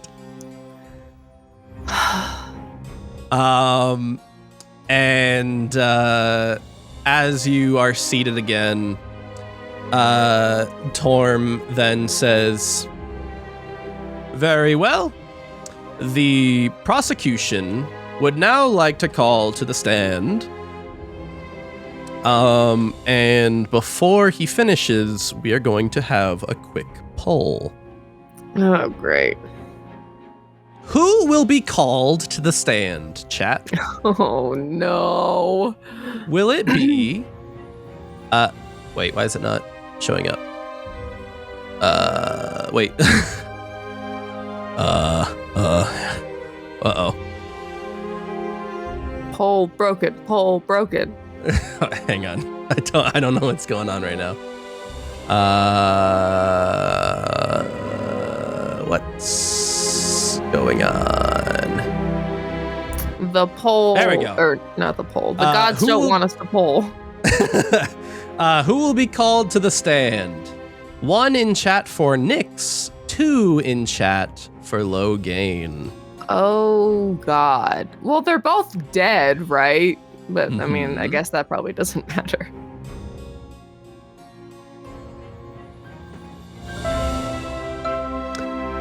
All right, chat. Who's getting called to the stand? Nyx or Logain? Nyx or Logain?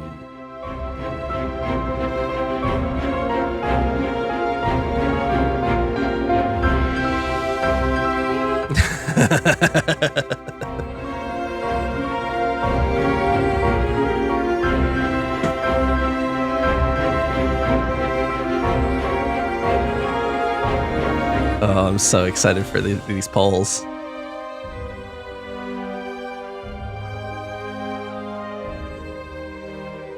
Yeah, this is... I truly don't know. I have no idea how this would go either way. I really don't know. Oh, it's... Oh, I was going to say it's a 50-50. Oh, but it looks like it's gonna... Wait, I'm confused. Wait, is my poll machine broken? I see that chat, there was 2 votes for 1. And only 1 vote for 2. Yeah, I think your poll thing is fucked up. Weird. It like wants Logain to go up. Okay, so I'm gonna override the poll because I see what actually happened. It says on screen that Logain won, but it seems like it actually came up Nyx. No, the gods just wanted to agree with Ray. They were like, no, it's Logain. That's interesting. I wonder if the poll overlay thing is broken or something. Maybe. Anyway, he says, prosecution calls to the stand Nyx Lumen. At least, like, this is like,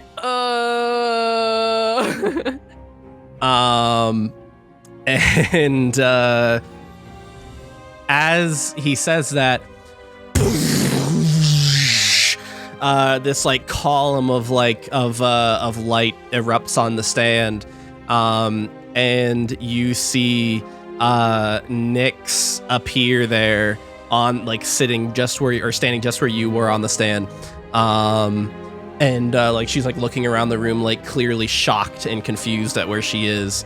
At least, like, hides her face, looks away. And she says, "Where am I?" And Torm says, "Welcome to the Court of the Divines. You are currently a part of the trial of the Divine Court against against Lys DeForest."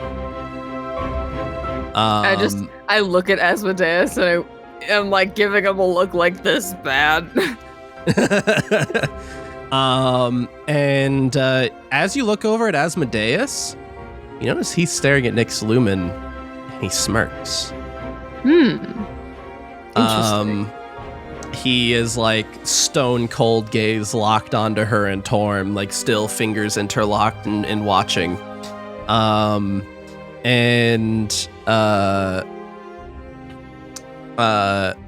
Torm walks to the stand and says, "We have a few simple questions for you here today. Nyx, might you have some insight as to why Lys DeForest would kill Tyr?" And as he says that, by the way, they've locked the shackles onto her wrists. Right. And she says, "Tyr is dead?" I guess we did kill her before we killed Tyr. And he says, "Oh, you were not aware. Yes, the god Tyr has been made mortal and was slain by Lys DeForest a mere 3 mortal days ago." Are you smirking at her as he says that? No. She at least inside, Lisa's like, ha. But on the outside, she's just looking at her like.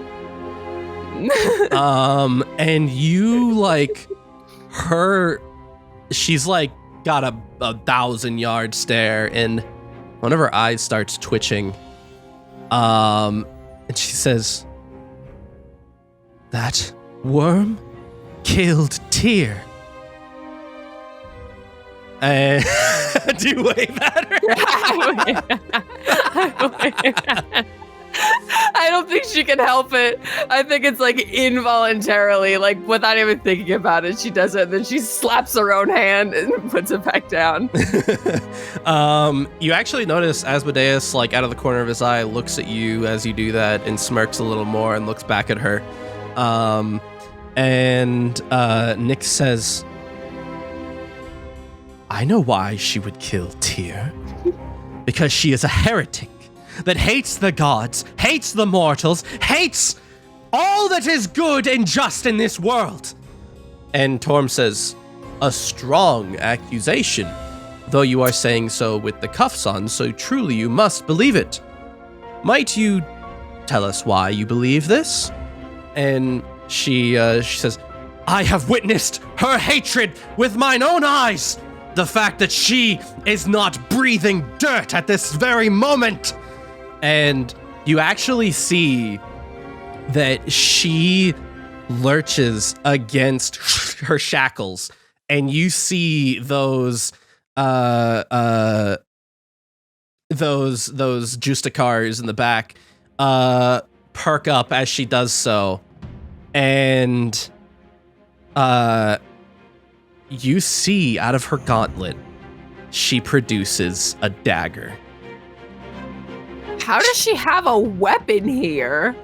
And throws it at you, Lise. She makes an dodge? attack. She makes an attack on you.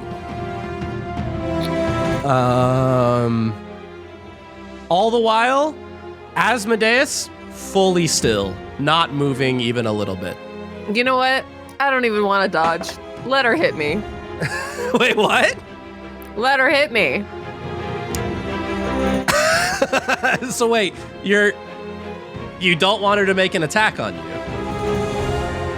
You just want it to succeed? No, she can make the attack. Well, does it look like a regular dagger, or does it look like it's gonna do like radiant damage? It's a dagger.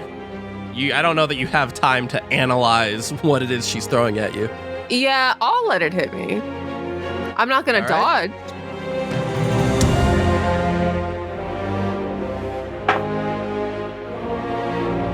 You take 13 points of damage as this dagger is planted into your shoulder. Son of a bitch! And as that happens, the Justicars, they swoop in, and each of them seize her wrists and slam them down onto the table.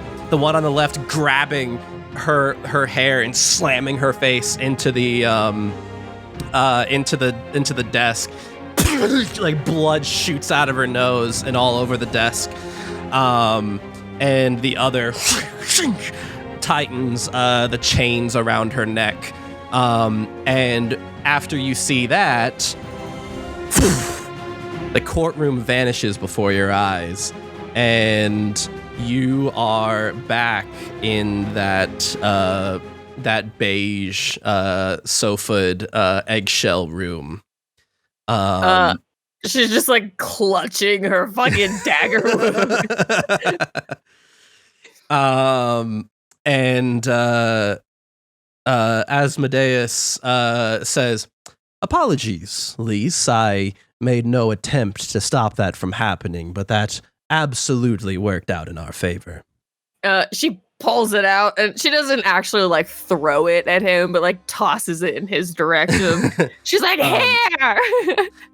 He snaps his fingers, and instantly you are restored to full health, and the dagger wound closes. Yeah. First of all, ow. But second of all, I had a feeling that was gonna. So what, does she get penalized for throwing a dagger at me in court, or what happens now? Says, well, she will be held in contempt of court. She cannot be called as a witness for the time being until she can be displayed as having regained her composure, or until the assaulted party says otherwise. He says, so for all intents and purposes, she is out of the question until we say otherwise. Nice. Cool. And he says, second only to deicide, one of the most untolerated things for the divines is disorderly conduct in court. Wait, why was she allowed to have a dagger? He says, I assume that the prosecution just summoned her in her previous mortal state, which included all of her armor and weapons and just how she was prior. I doubt they will make that mistake again. Right. Okay, well. So about everything that I said up there. He says, it wasn't great, and I'm going to be honest with you, Lise, it's the worst case scenario. You are what we call a compulsive truther on the stand, which means the way the cuffs affect you is you are compelled to not only tell the truth, but give context to said truth. You sort of lean toward telling the whole truth. And you know what? That is like me. I'd like people to know things, but not like this. Says, well, there's not much we can do about it. I think you did pretty all right. We didn't move too far down. When do we start moving back up? Says, well, after the prosecution is done with their witnesses, we are allowed to call our witnesses to the stand, and that is hopefully when I can get some wins for us. Right. Who are you planning to call? Well, first and foremost, the Mistwalkers for sure. Zazie is as you call her, is a relevant witness in all of this. And, well, I'm weighing a few other options in my mind. We'll see how the case goes along. There might be some other relevant names, but I'm not sure for now. And he checks his watches and he says, oh, it seems our time is up. Court is about to reconvene. All right. Let's hope no one else throws anything at me. You find yourself back in the court. Nyx has been fully removed, and you actually see Torm standing in front of your part of the scale. And he bows down to Asmodeus, and he says, apologies for my witnesses' very disorderly conduct. I trust that everything is remedied, and... I brush off my shoulder a little bit. And Asmodeus says, they are, though we may need to press charges for undue suffering, but that's for a later date. The court actually kind of chuckles a little bit. And as they chuckle, the scales move and you feel yourself rise a bit. And Asmodeus, as Torm is walking back to the stand, Asmodeus mutters in your ear, he says, the scales measure the guilt that the jury judges. We want to be in the jury's good graces. Fair enough.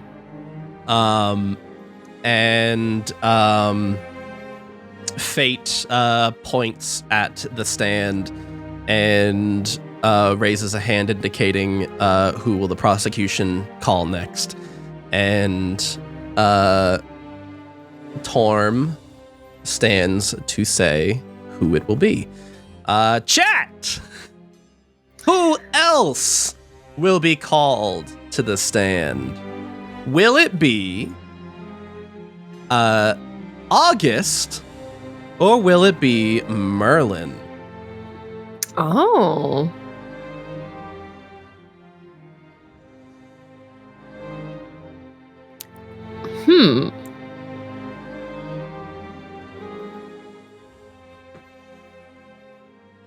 One in chat for August, 2 in chat for Merlin, and I'll be paying close attention to how people actually vote, since apparently this fucking poll machine is a little bit broken.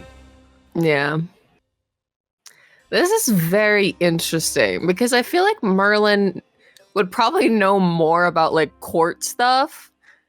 And actually, I think, well, no. I was going to say Merlin's spent more time with her. Merlin spent more time with her as an adult. And so August, I don't know. Merlin's probably heard her say she wants to kill Tyr more and has been more witness to her defacing of his temples and shit. But I don't know. It seems to be kind of a landslide in favor of Merlin. Merlin is called to the stand. Torm calls out, "The prosecution calls to the stand the mortal known as Merlin Stillwater." And At least sits up in her chair. Like what? Like she doesn't want to be seen slouching in front of Merlin? No, I think she's more just like, oh, I guess I wasn't expecting them to call Merlin. And sort of like a purplish light appears on the stand for a moment, and before you know it, Merlin is in the stand. The Justicars again float forward, shackle him into place, and Torm addresses him and says, "Merlin Stillwater, you are currently standing in the divine court of the gods. We are currently holding a trial of the Court of the Divines versus Lys DeForest.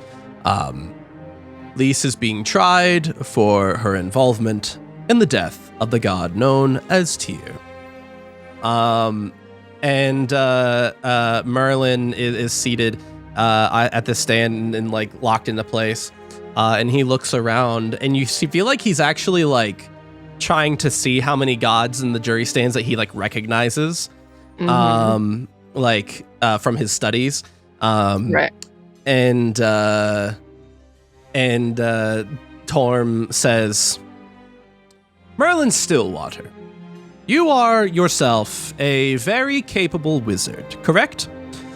And he says, as he's locked in, he says, "Well, I don't know that I would say that, but yes." And as he says yes, you see a concerned look come across his face. And he looks down at the shackles and looks up, and looks over to you. I'm just giving him a look I'm projecting don't lie.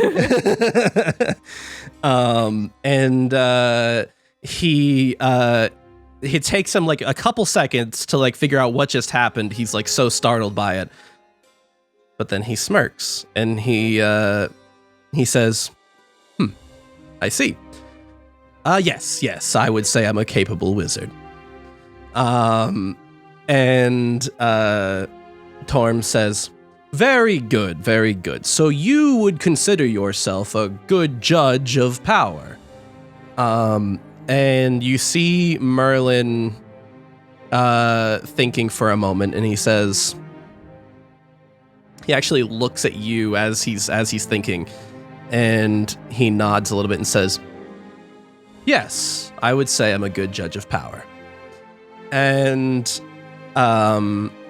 you see Torm kind of turns on his heel as he says that, and he says, "And in a way, you are sort of a father figure to Lys DeForest, yes?" And Asmodeus speaks up and says, "Objection, leading." And says, Sorry, it's simply curiosity on my part. Merlin Stillwater, would you say Lys is powerful?" And Merlin thinks very carefully about his words, and he says, "I would say Lys is about as powerful as any fully capable spellcaster, yes."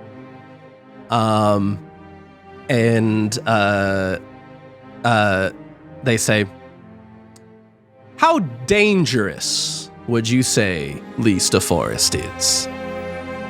And you see Merlin get ready to speak and then stop. And he stares at you and he squints and he says, define dangerous for me. And Torm says, well, I suppose the form of danger we are concerned about is a danger to the divines, but perhaps even danger to people in your world. Who do you believe Lys is a danger to? And Merlin says, well, I believe she's a danger to those who wrong her, certainly, who are mortal. But which are you asking about? Mortals or divines? And you see Torm kind of like a little bit irritated. And he says, very well. How much of a danger do you believe Lys to be to the divines, bearing in mind she is one of the only mortals to have ever killed a god? And Merlin kind of smirks a little bit as if he has led Torm where he wants him to be. And he says, well, I suppose to properly answer that question, I would have to ask of Lys, how many of these gods does she know? I mean, I'm going to be honest with you, I'm rather close with Lys, and I would be hard-pressed to name 3 gods, if that she knows. And Torm says, and you find that relevant why? And he says, how would she be a danger to you if she doesn't even know who you are? That's completely fair. Sorry. I'm just like, none of this would have happened if Tyr had not been so involved in whatever the fuck he was doing. Like, sorry. And Torm says, I don't believe you have to know the divines' names in order to kill them. And Merlin says, if you ask me, I think the death of Tyr was a fate of incredible circumstance. Listen, I've known Lys for a very long time now, and he's pausing intermittently to think through the things he says, and he says, I have tried for practically the entire time I've known Lys to encourage her to read and study and further her knowledge. I'd be hard-pressed to tell you if she knows any method by which to conventionally kill a god. If anything, I think I'm more dangerous to all of you than she is. Again, she doesn't know your names. And the court kind of, some of the jurors actually chuckle a little bit when he says that. And he says, now believe me, I think Lys is absolutely a danger to some people I know in the mortal realm, but I hardly think she's ever going to bother with the divines. And Torm, looking incredibly frustrated now, says, you're pleading that her ignorance makes her unable to harm the divines? And Merlin, thinks carefully about what he says next. You don't think that he actually thinks that you couldn't kill the divines? He pauses for a long time and he says, those are your words. And he says, very well.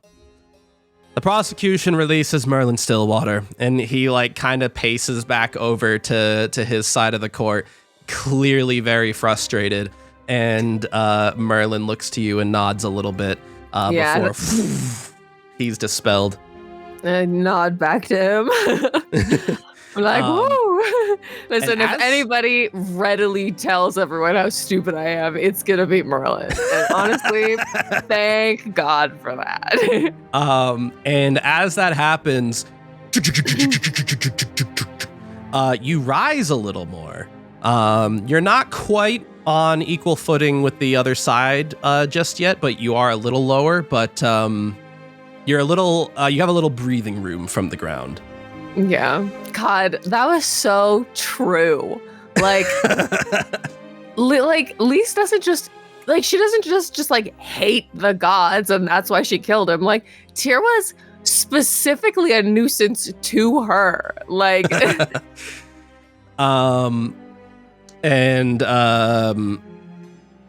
you see Fate actually tap their bony finger on the edge of the desk, and Torm bows and says, "Very well, Your Honor. The prosecution would like to call one more witness to the stand, and we are going to hold one more poll."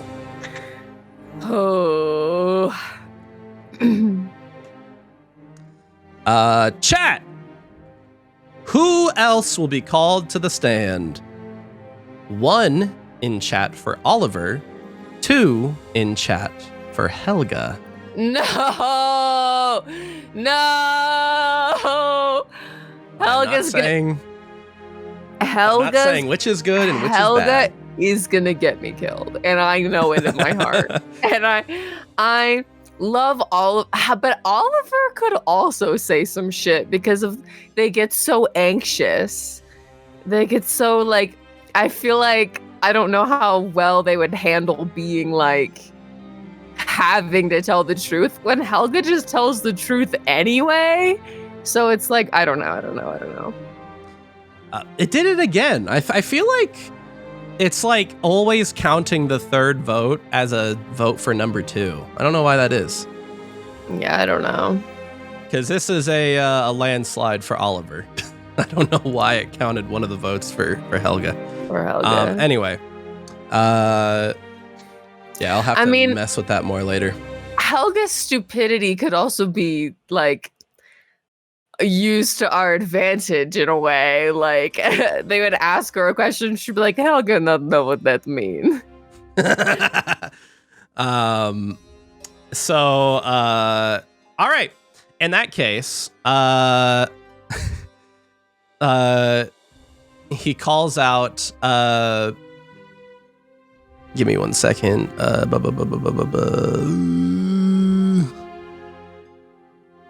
Oh, hang on. I don't know. Oh God, where the hell did I lost Oliver's token? Where the hell did Oliver's token go? They're gone. They don't want to come to court. All right.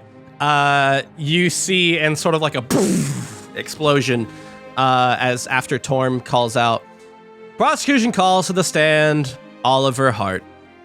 Oliver materializes on the stand, and Oliver is like kind of startled to see that they're here, and they look around the court and they see the divines, and then they look to you. I salute. And they like slowly raise their hand to salute back, confused. And the 2 Justicars come over and seize their wrists and shackle them and plant them down on the stand and retreat back to the desk. I just go, don't lie.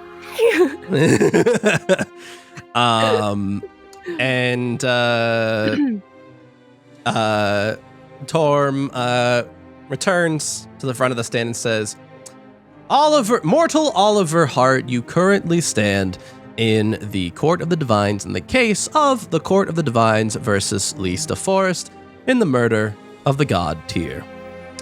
And Oliver kind of slowly nods, looking down at the cuffs and back up at Torm. And then Torm says, how do you know Lise de Forest? And Oliver says, I met Lise when Lise arrived at the castle in Caliban to stop the slaughter that was happening at the hands of a number of of imps and devils that had permeated the castle despite our best efforts. And Torm says, "Now, I'm not very well versed in mortal affairs. However, I do believe that particular instance happened well over 5 mortal years ago now, yes?" And Oliver says, yeah, over 5 for sure. They say, "And how would you say Lise handled all of that? She was the one who came in to stop this uprising. Were there any undue casualties or?" Oliver says, you see that they try to say something, but it gets caught in their throat and they just mouth the words and they say, yes, there were casualties, more than we wanted, but it ultimately she did resolve the problem. And Torm says, "So not a clean execution of the operation, yes?" Lisa's in her head was I responsible for that? I don't remember that. Oliver says, "Well, the imps were dead by the time she entered the castle."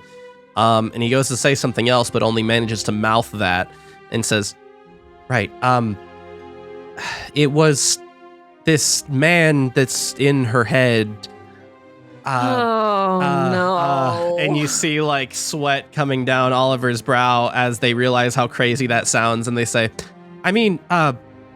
it was a deity that was in the castle that stopped the imps, so it technically wasn't her. And Torm says, "Interesting. You say a deity stopped this. What deity?"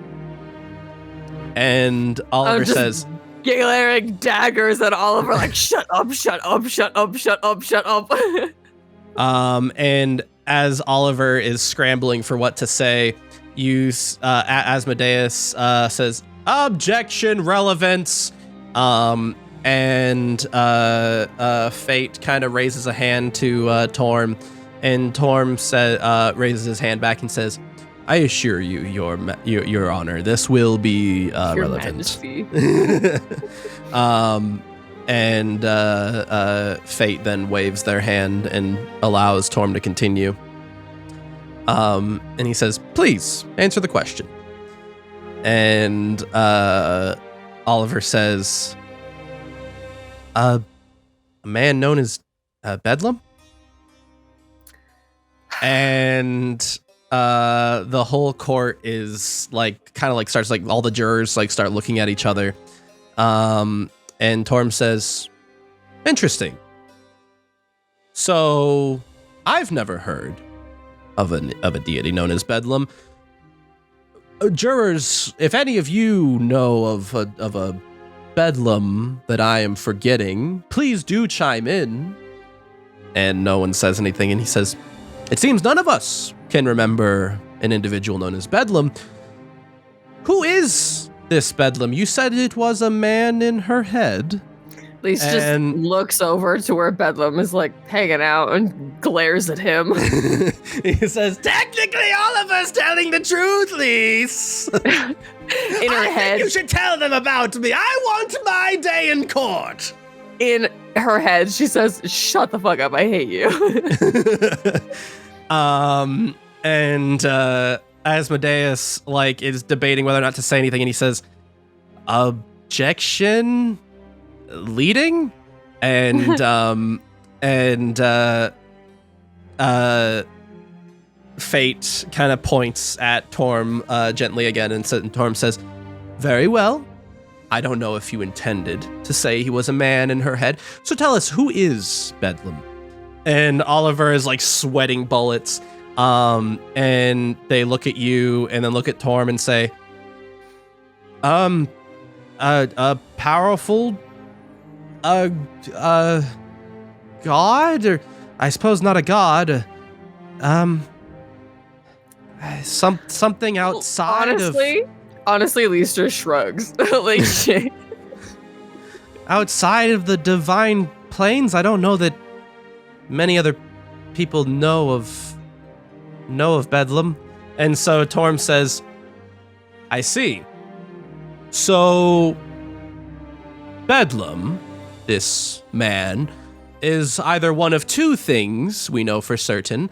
Either A, he is a man who resides entirely inside of Lisa's head, or B, he is an over-deity, perhaps more powerful than the deities that sit here, yes?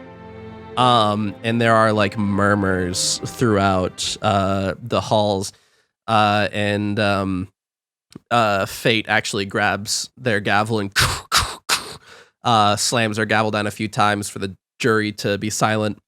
And he says, so outside of the divine planes, Oliver Hart, do you believe this Bedlam to be incredibly powerful? Perhaps as powerful as a divine, or perhaps more powerful? And Oliver's eyes are very wide and they say, I don't know. And Torm says, apparently he was powerful enough to stop the invasion. So what we know is that either Lise is working at the behest of a being outside of the Divine Council, or perhaps she's just insane. And Asmodeus says, objection! And Fate actually slams their gavel again and points at Torm. And Torm says, yes, apologies. That actually wasn't the main focus of my questioning for you, Oliver. So let's switch gears here. Oliver, you were a knight commander of the Calabanian military, yes? And Oliver says, yes, after my knight commander perished in that very attack. And he says, interesting. And as I understand it, you have been effectively leading a resistance against the Oran Empire in your own world, yes? And Oliver says, looking back at you, unsure how to answer the question. And they say, I don't know that I would say I'm leading it. And Torm, you actually see Asmodeus like shut his eyes at that, almost like he was kind of gut punched for a minute. And Torm says, I see. So no one is leading this resistance. Lisa's like, you're leading it. And Oliver says, I mean, I suppose I'm sort of acting as a sort of leader. You see them like stumble over their words a few times and like say things that don't actually come out. And then they say, I am helping the resistance. I'm helping guide the resistance against them. So in a way, you could say I am an acting leader. And Torm says, interesting. So, would you say Lise DeForest reports to you? And Oliver is quiet for a while and attempts to say something and it doesn't come out.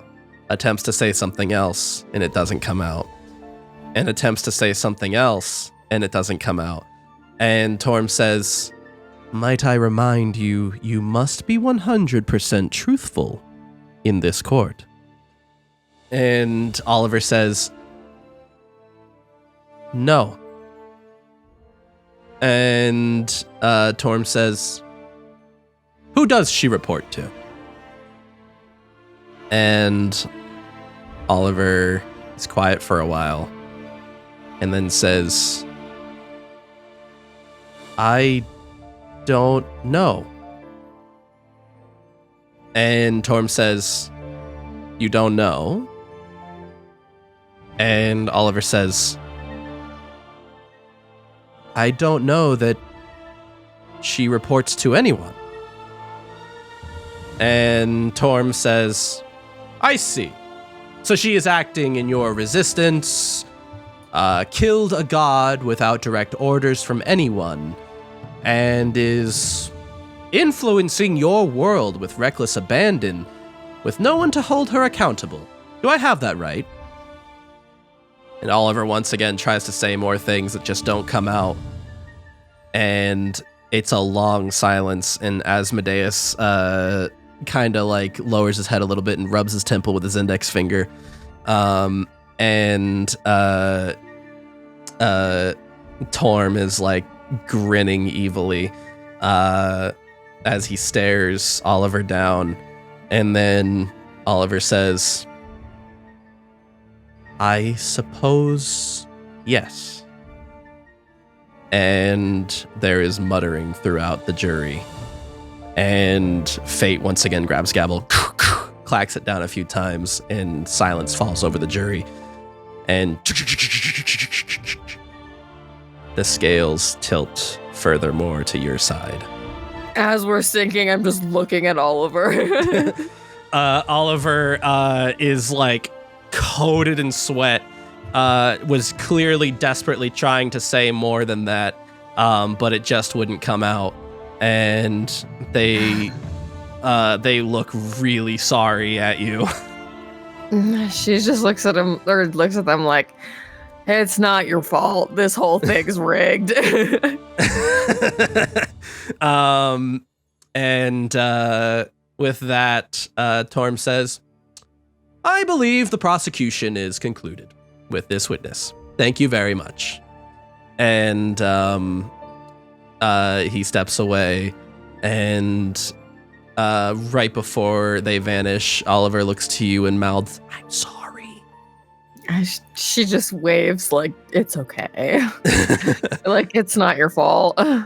And they vanish.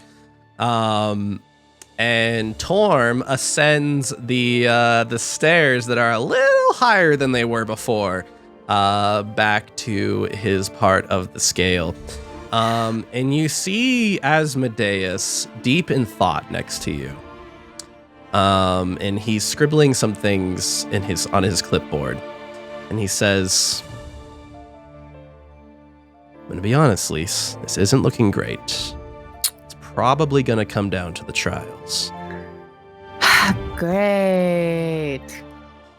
He says, I think I can get us back on equal footing. But you're going to have to be the one to bring it home with the trials. Tell me what I gotta do. He says, just remember what I said before we came in here. And he steps off the scales, and heads toward the stand. And he says, ladies and gentlemen, distinguished guests of the court, how are we all doing today? And he says, well, we just flew in here, and I gotta say, my arms are tired. And there's like some light chuckles throughout the court. And he says, very well.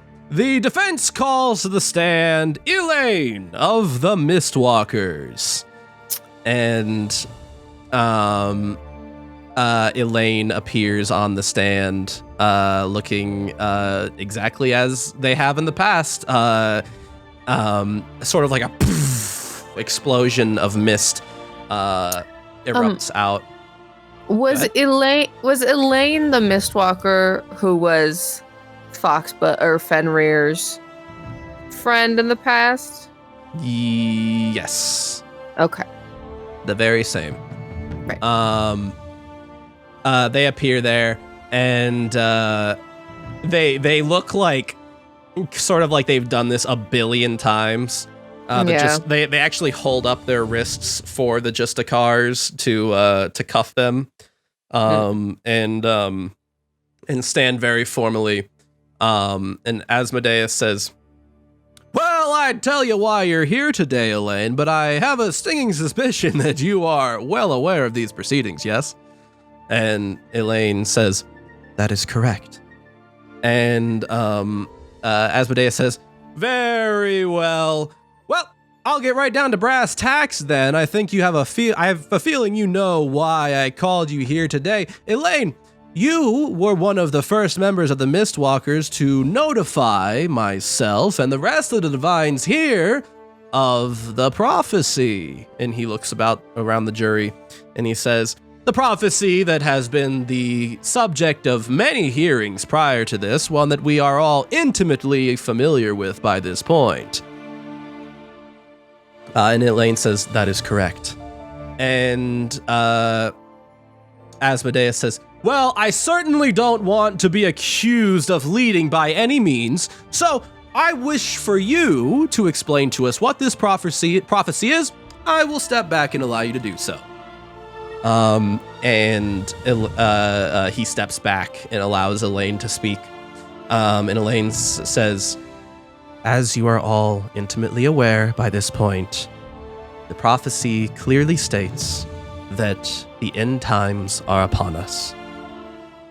Reality itself is about to collapse, and will do so when the chosen survivors are reunited.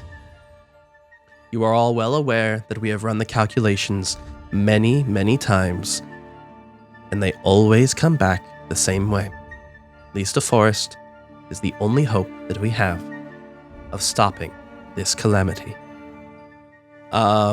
You kind of like see like their eyes are like darting around as they're like reiterating these words, like they're making sure that there's like no like half truths or lies in their words, like they've done this a million times.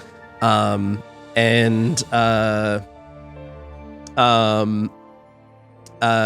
actually hear Torm call out, "Objection! That is not the exact way we have had the prophecy reiterated to us before." And Elaine says, "The same prophecy does in fact state that it is possible that Lys will be the very cause of this calamity. However," Torm calls out, "Objection! Opinion?" And Elaine says, "It's not an opinion, but it is relevant to note that the only possible way the prophecy is prevented is with Lys being left untouched." And Asmodeus says, "Well, the cuffs don't lie, folks. All of that was true, I believe." And there's like some slight murmurs in the jury. And Asmodeus says, "I don't know about all of you, but I certainly do like being alive and a divine." There's some like light chuckles in the jury. Gavels banged again. And you actually feel the scales shift slightly. Not as much as they've shifted in the past, but you are a little bit higher up. The divines were already aware of this, but Asmodeus just brought it up again for good measure. Mm-hmm. And Asmodeus says, "Very well. That's all I had for you, Elaine. I just wanted to bring in an expert who could absolutely recite that prophecy word for word to us. Elaine, before you leave, one final question. Do you think Lys is capable of stopping the calamity?" And Elaine nods and says, "From what I have seen, Lys is very capable. I believe she has it within her to stop this." And poof, Elaine vanishes into a cloud of mist. And Asmodeus actually looks back over at you and kind of smirks as he sees that the scales have shifted slightly. And he says, "Very well. Defense would like to call to the stand Azazel, one of my subordinates." And from the stands behind you, a column of flame rises as Azazel is summoned to the stands from the other side of the courtroom.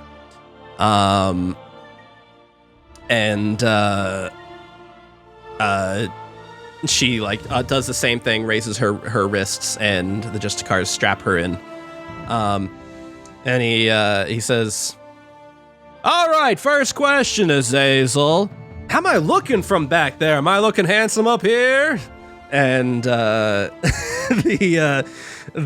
Torm says, "Objection." And as he's saying objection, Asmodeus says, "Oh, don't be such a stick in the mud, Torm. It was a joke." And the jury actually chuckles a little bit, and the scales actually rise a little bit from that, just like Lisa's a touch. Lisa's like, "This has nothing to do with me." Just like a single chain link goes up as the jury chuckles at Asmodeus's ribbing of Torm, and Fate bangs the gavel and says, All right, Zazzy, I want you to be clear here. We are not allowed to be having fun." And Zazzy is trying not to laugh, and she nods and says, Understood. Anyway, and Asmodeus says, "Azazel, you were there the day that the first infraction committed by Tyr was reported on. In fact, you were one of the victims of this crime. Care to recount those events for us all here today?" And Zazzy says, I was enslaved, using the power of a Bahal stone by one of Tyr's followers, which in a prior case, we did discover that knowledge of how to do so was granted to the Templars by Tyr himself. Do I see Bahal here? "You don't actually know what Bahal looks like. Okay. But you do see a number of different gods. If you have an idea of what you think Bahal might look like, you can certainly look for that."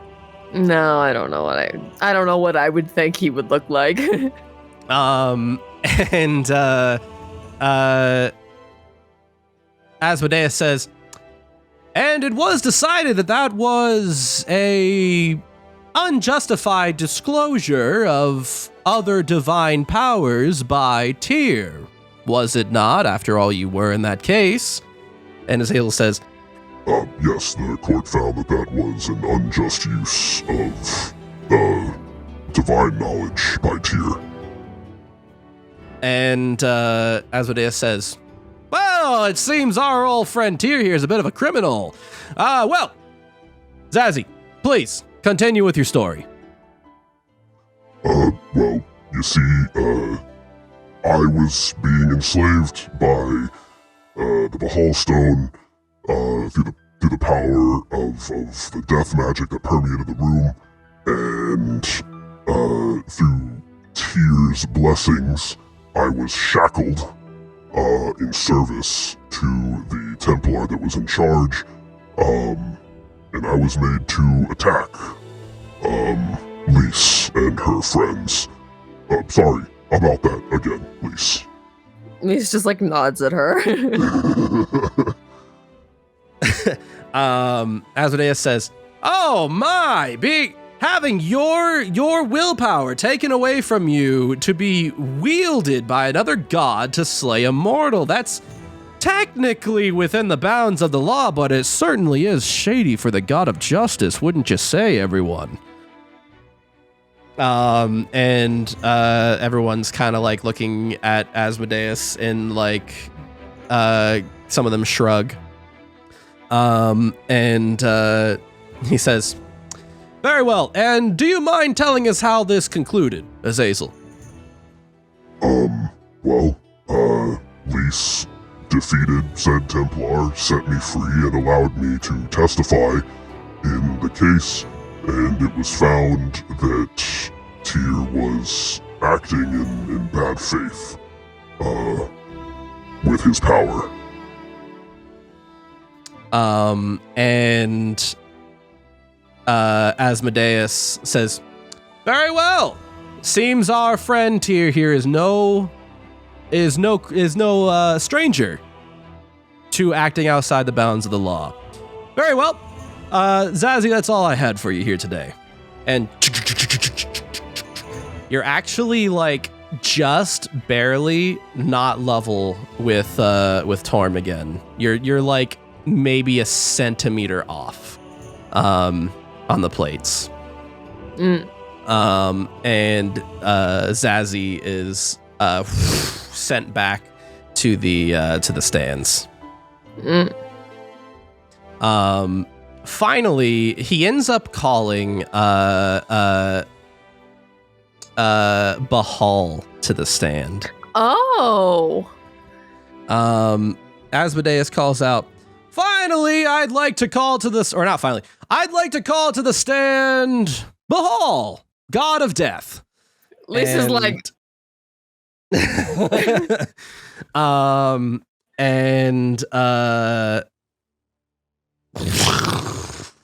black smoke permeates the stand as Bahal is summoned to the stand, and you see the god that is removed from the podiums.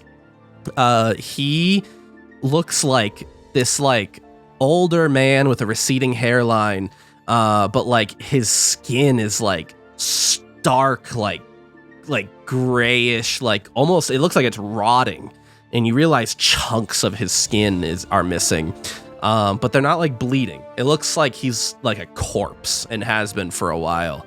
He has like red rings around his eyes, and his eyes have a light red glow to them.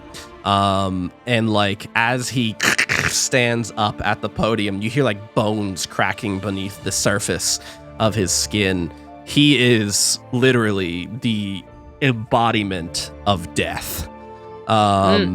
He looks like an ancient corpse. And he stands there and is locked in by the Justicars. And Asmodeus says, "Bahal, baby, how's it going? How you doing?" And Bahal says, "Please proceed with your questioning." And Asmodeus says, "Oh, a stick in the mud as usual, I see. Very well. Bahal, you are the god of death, right? And one of your stones was used in the case against Tyr. Is that correct?" And he says, "Yes." And Asmodeus says, "Something that always kind of rubbed me the wrong way was, well, Tyr was effectively using your power without your consent. How do you feel about that, Bahal?" And Bahal says, "It is fine." And you actually see Asmodeus, like, his gaze shift a little bit, like he didn't expect that answer, and he says, "You were fine with Tyr granting his followers to use your power without your blessing." And he says, "It resulted in more death." And Asmodeus says, "I've got to say, Bahal, I'm a little bit surprised by your answer. I certainly thought that you'd be more upset by this. And he says, why would I be upset? He says, your power was seized against your will. I mean, I know most divines in this court would be staunchly against that. It's one of the biggest violations we have. And Bahal says, I am dedicated to my craft. More death is good. And Asmodeus says, all right, you are a creepy motherfucker. Get the hell out of here, Bahal. And snaps his fingers and poof, Bahal is returned to the stands. And some of the jurors chuckle a little bit. And he says, I gotta be honest with you, everyone. I don't know that I'm ever gonna understand that guy. Lisa, has to cover her hand with her mouth. The scales do not shift at all. I said cover her mouth with her hand. I'm tired. What did you say? Move on. Just move on. What did you accidentally say? I said cover her hand with her mouth. Oh, no! And Asmodeus says, well, in that case, the defense has one final witness to call to the stand, Helia! And there's a long silence. And he says, Helia, the primal guardian. And nothing happens. And he says, sorry, is this thing on? The defense would like to call to the stand Helia, primal guardian and patron of Lys de Forest. And he kind of cocks his head a little bit and looks up. Lys gets happens. A sinking, dreadful feeling. And he says, well, that's never happened before. Interesting. Very interesting. Well, I suppose, and he's looking at his clipboard and thumbing through some documents, and he says, I suppose the defense rests for now, Your Honor. And he makes his way back to the desk between you two, and he mutters, what happened to Helia? I said, I told you she was kidnapped, but that's all I know.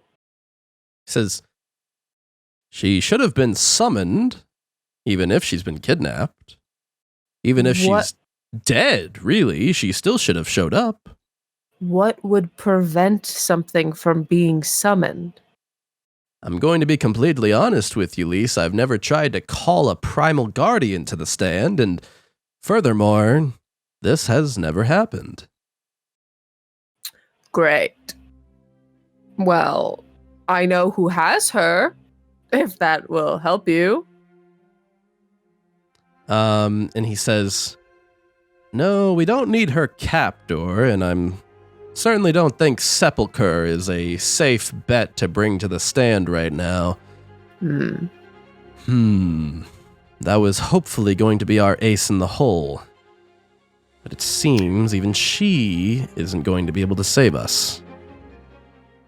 Would they allow me to go rescue her to bring her into court? Send the Justigars out after her. They'll find her. And he says, no, Lys. If the stand cannot call her, the Justicars won't be able to find her.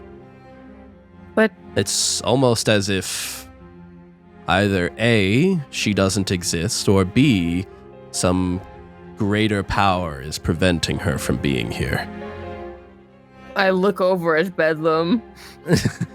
Says, I admit it was all me from the beginning. And there, like a little stuffed animal version of Helia shows up in one of his hands, and he says, I've been bullying Helia from the start. Take that, you stinking bird. She just rolls her eyes. And you actually notice out of the corner of your eye, he's making it as subtle as possible. But Asmodeus is resting his hands on the desk, and you notice his right pinky is tapping the table right next to the left glass. I very casually pick it up and drink it. And this definitely isn't water. Give me a give me a Constitution save. It's gonna be a simple one, an easy one, but oh yeah, 21. You're expecting water to go down your throat. It's like this like slimy substance. It's like a thick kind of water. At least like cringes a little bit, but it keeps. It kind of feels like slime going down your throat. And you immediately feel some magical effects coming over you. And you see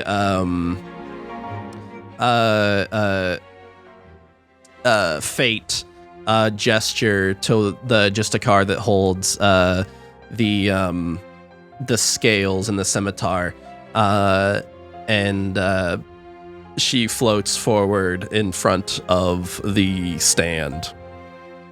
And Torm actually stands up.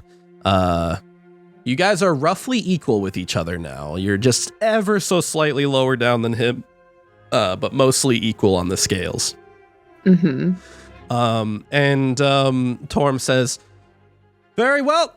It's time for the prosecution to call divine trials into action." And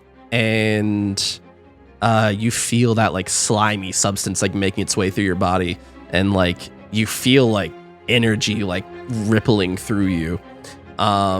You are now going to get a +5 to all wisdom saving throws and checks. Nice. On top of whatever your current modifier is. Mm-hmm. And Torm calls out. Wait. On top of? So I have a +2, so I get a +7? Yep, +7 total. Okay.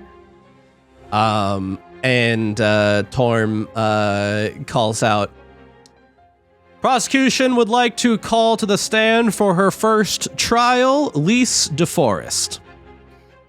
Lise briefly glances at Asmodeus and is like, all right. This time you are teleported to the stand.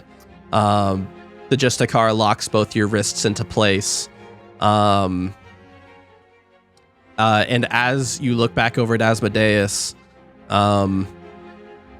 he kind of like has his eyes locked on you, and you see him mouth, "Good luck." And Torm steps forward and says, "All right, relax your shoulders." You stand relaxed, and the Justicar raises her scales in front of you and raises her scimitar and smacks the chain with her scimitar, and suddenly the courtroom vanishes around you. You are no longer in the courtroom. And you're in like this like void space. And you're beginning to forget what was just happening. Give me a wisdom saving throw. Okay.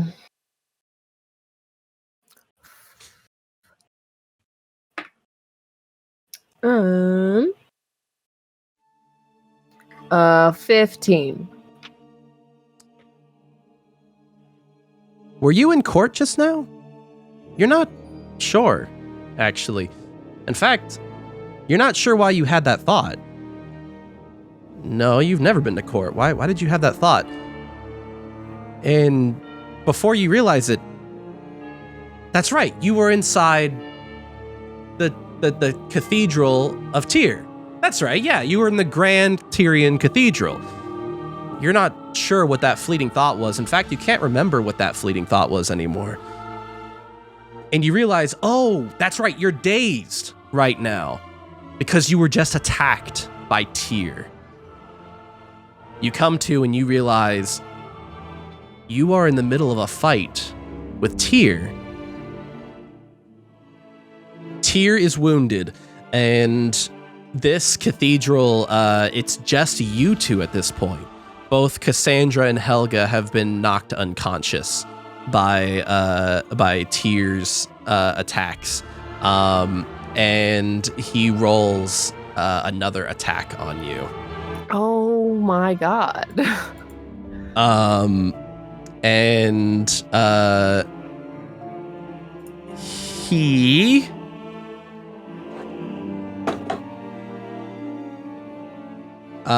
manages to bring his second attack down on you, which is like the severed stump hand. He like punches you with it, and does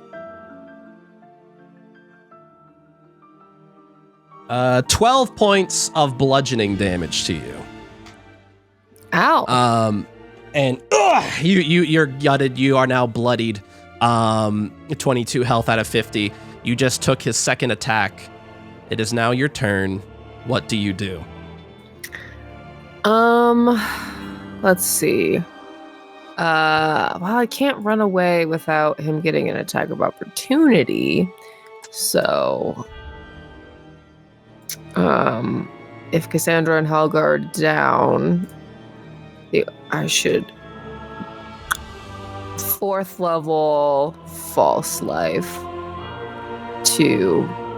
You get the feeling his myself. next attack, regardless of this false life, may be his last. You cannot withstand another one of those hits. Okay. Well, then it's all or nothing, huh? Do I remember if he had good dexterity or not? Do you? I don't. From your perspective, everything that has happened up until this fight, after this fight, none of that has happened. You don't even remember how this ends. Are you going to be successful in killing Tyr? You're not sure. You don't remember anything from the end of this fight. So I remember how I got here. No. Not from the courtroom, but when this actually happened. I think I remembered being called here because the emperor or whatever, and then so all of that's happened. The only thing that is, so Nyx is dead, and Cassandra and Helga are down. And yes, they've been downed. Have I taken Foxblood out of my backpack yet? Yes, his mist is all over the floor. No, you bastard! It didn't have to be like this. You've brought this on yourself. 6th level fireball. Okay, give me a roll for that. It's a DC 19 I guess you'll also need save. to do a dex save. Does 14 do it? No. Okay. No. That's 54 fire damage. Nice. Okay. With that, you manage to reduce him to, it looks like, to a fatally wounded status. He falls to one knee. And he says, "Wait, no, how is this possible?" You are mortal. Many things are now possible. He falls back and starts backing up on his palm and his stump, kind of like moving away from you on the ground. And he says, "No, this isn't possible. You're immortal. You can't kill a god." You are God no longer. Nor should you really have been one for all this time, given your crimes and antics towards death? What kind of god of justice sacrifices innocent people? Or did you think I forgot about what happened at the cathedral in Heaven's Cradle? He is so in shock he does not take his turn. What do you do?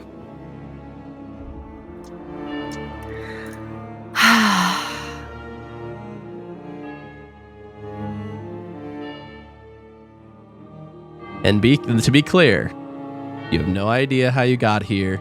I know. Be 100% honest. I know. As to what Lise does. I am. I think she says, I have the capacity for pity, but you are owed none. You have brought this on yourself, and I feel no shame, no remorse, no regret. This is what you deserve. And the world will be a better place without you in it. And she casts Immolation. Okay. It's another dex save. DC 19. He has disadvantage, I'm going to say. Oh my god, a natty 1, baby. He, as you cast this on him, he says, No, have mercy! No! And erupts into flames as he holds out a hand begging Lise for mercy. And as he burns in front of you, you hear shocked gasps all around you. As Tyr sits burning on the ground and collapses into a pile of ash. You then begin to realize, wait a second, this isn't right. This already happened. You already killed Tyr. And that's right, you're on trial right now, and no, you just killed Tyr in front of the entire Divine Council. You find yourself back in the courtroom, and all of the divines are like staring at you, mouths agape, and you see Torm look at you and say, "Interesting, Lise. So you saw a man fully unable to defend himself any longer. A divine at that. And you executed him summarily." He was a divine no longer. He was undeserving of the title. And as you say that, the scales tilt even more than they have in the past. Yeah. And you see, like, as Asmodeus, like, clenching his jaw nervously, and you kind of like see like him mouthing to himself, come on. And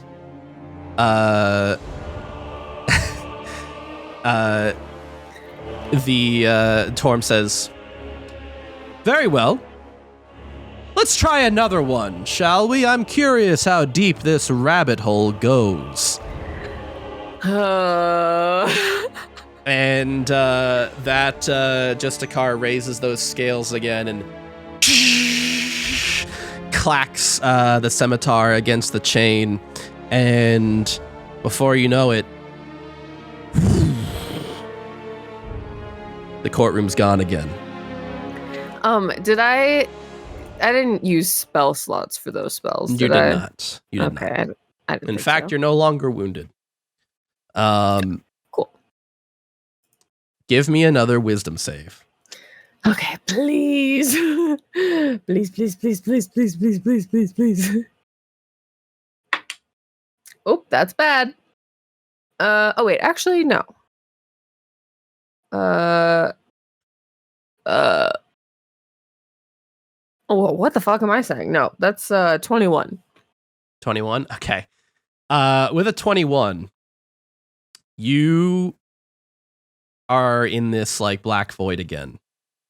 And like in your mind, you're doing everything you can to like maintain your memory of like where you are. You're like muttering to yourself, remember, remember, remember. You're in court, you're in court, you're in court. This is a trial. Remember, remember. And you start asking yourself, oh, fuck, what was it I was remembering? Oh, shit. What was I remembering? You feel the thought escaping your mind. No. But unlike last time, you don't find yourself completely forgetting that something is amiss. You know there's something you need to remember. You just can't remember what it is. Fuck. And suddenly, you find yourself in an inferno. Oh, no. You are on the top of a castle tower, and fire is burning all around you. You recognize this. That's right. This is the Cerulean Circle. You are at the Cerulean Citadel. Oh, and no. That's right. Oliver tracked down the Emperor, and they suggested an all-out siege with everything they had to finally take the Emperor down once and for all and free Amaris from his grasp. You, of course, agreed, and you all stormed the Cerulean Citadel. The Emperor is badly bloodied on the ground. And he says,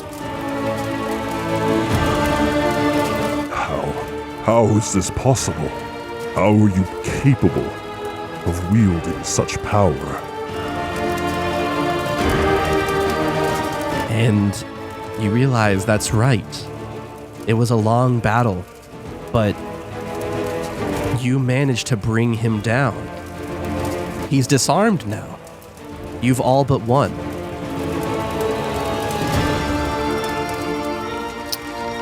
Do I know if he can do magic? Or if he only had magic weapons or items? As you're thinking about it, you realize there was something that you forgot, that you just can't remember. And as you're focusing on that thought, you realize that that's right, you don't remember how the rest of this fight went. You must have been in a daze. You must have been, in the heat of battle, confused, and it's all a blur now. But it's on the tip of your tongue. There's something you need to remember, but you can't. Something's wrong here. What does Lise do? If she has the feeling that something is wrong, I think she would take a closer look at her surroundings. This is an important moment, but it should not feel wrong. And she's always been one to listen to her intuition. You look around and nothing seems like it's like you don't notice any errors in the world around you. It's the castle is burning. You had a massive fight and he fled to escape and regain his strength. And you chased him down to this tower. The fire has spread throughout the Cerulean Citadel at this point. And to be honest, it looks kind of sick, and you are kind of proud at how effectively you are burning down his manor. She's like, nice. But, and he doesn't look weird or different. He's just hurt. Nope, he's just wounded. He's effectively defeated in battle. And you actually see for the first time ever you don't know that you've ever seen this look. He actually has a slight look of fear as he realizes that you've gotten the upper hand on him.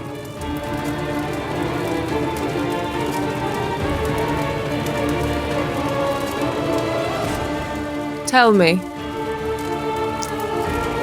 what is your harmony? He says, My harmony. What is it you would sacrifice reality for? you get the feeling that for a moment he doesn't know the answer to that. And you see it's like a, you know when like your graphics card on your computer glitches a little bit and you see like rectangles of like the image like distorted for just a split second? Mm-hmm. That happens on him before he says, Obviously, the harmony would come to all citizens of Ameris. I wish for justice for all the good people of this world, and you are standing in the way of that. I think she steps closer to him and is like looking at him, like trying to see if like that thing happens again. And she says, No. What is your harmony? I just told you. Justice for all citizens of Ameris. Freedom from the Chaos Crusaders' wrath. That is not harmony.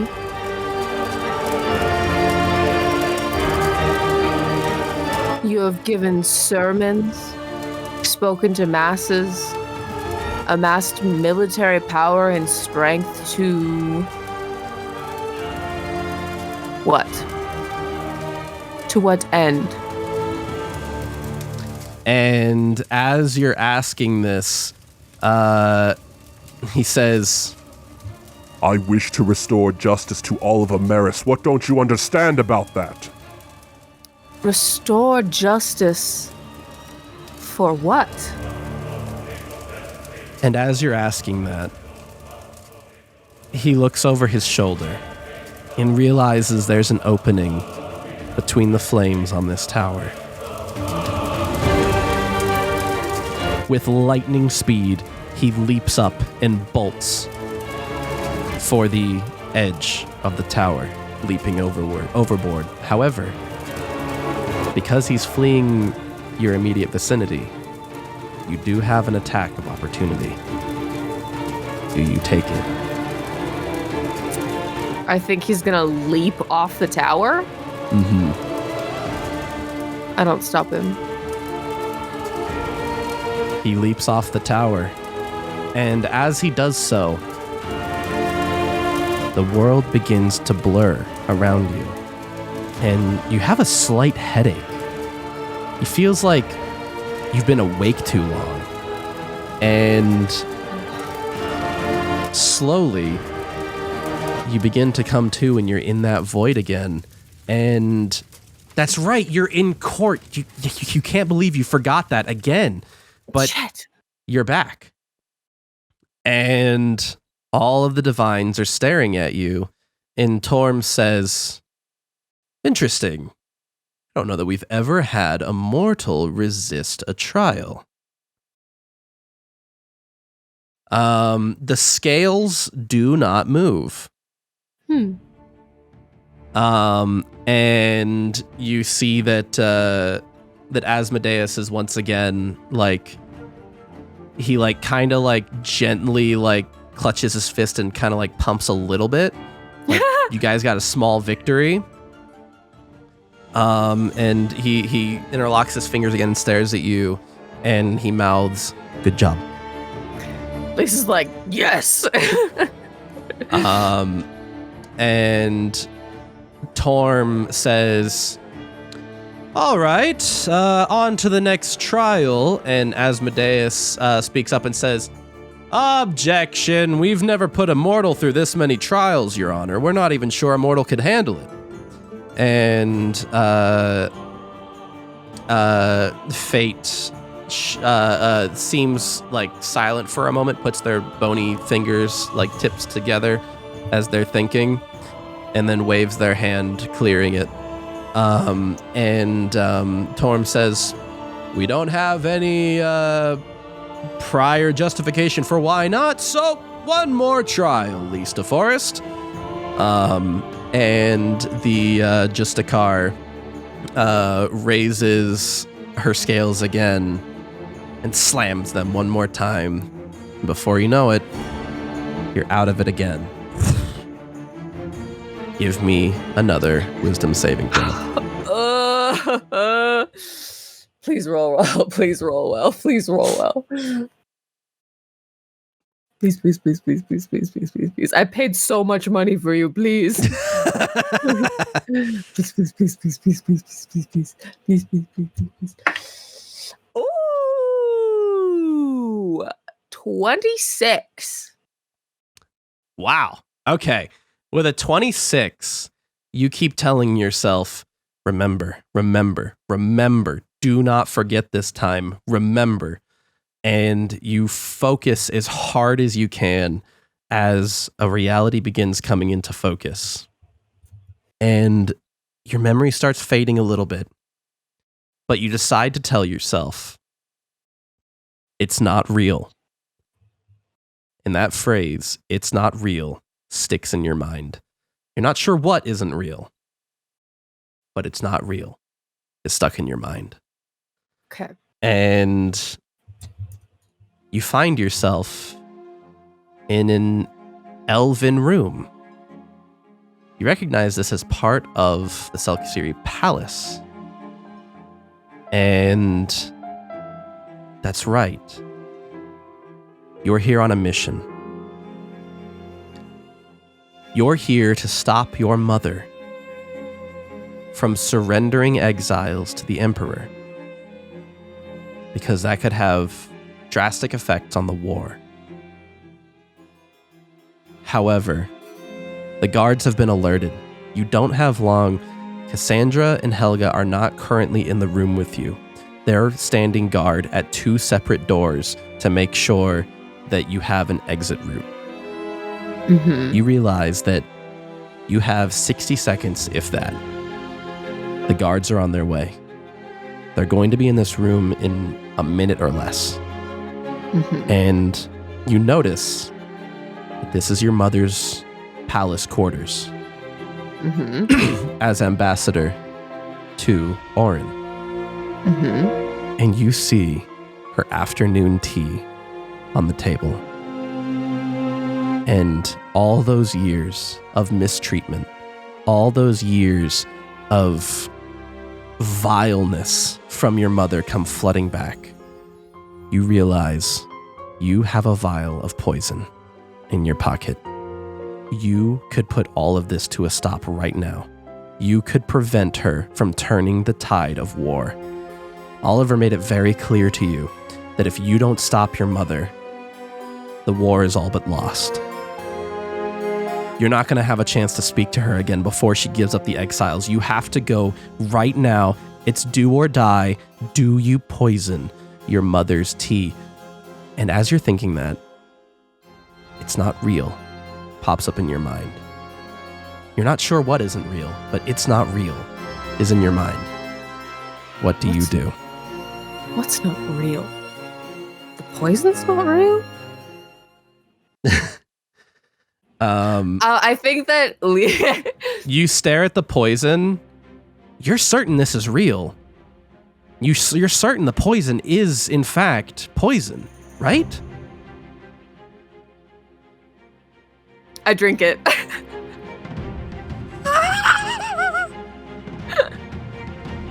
Whoa! You drink it? I think Lise has always been she's always followed her own intuition. And if she is about to do something and she has the thought it's not real and she doesn't know what to apply it to, it's like, the thing that I'm doing is not real. The poison's not real?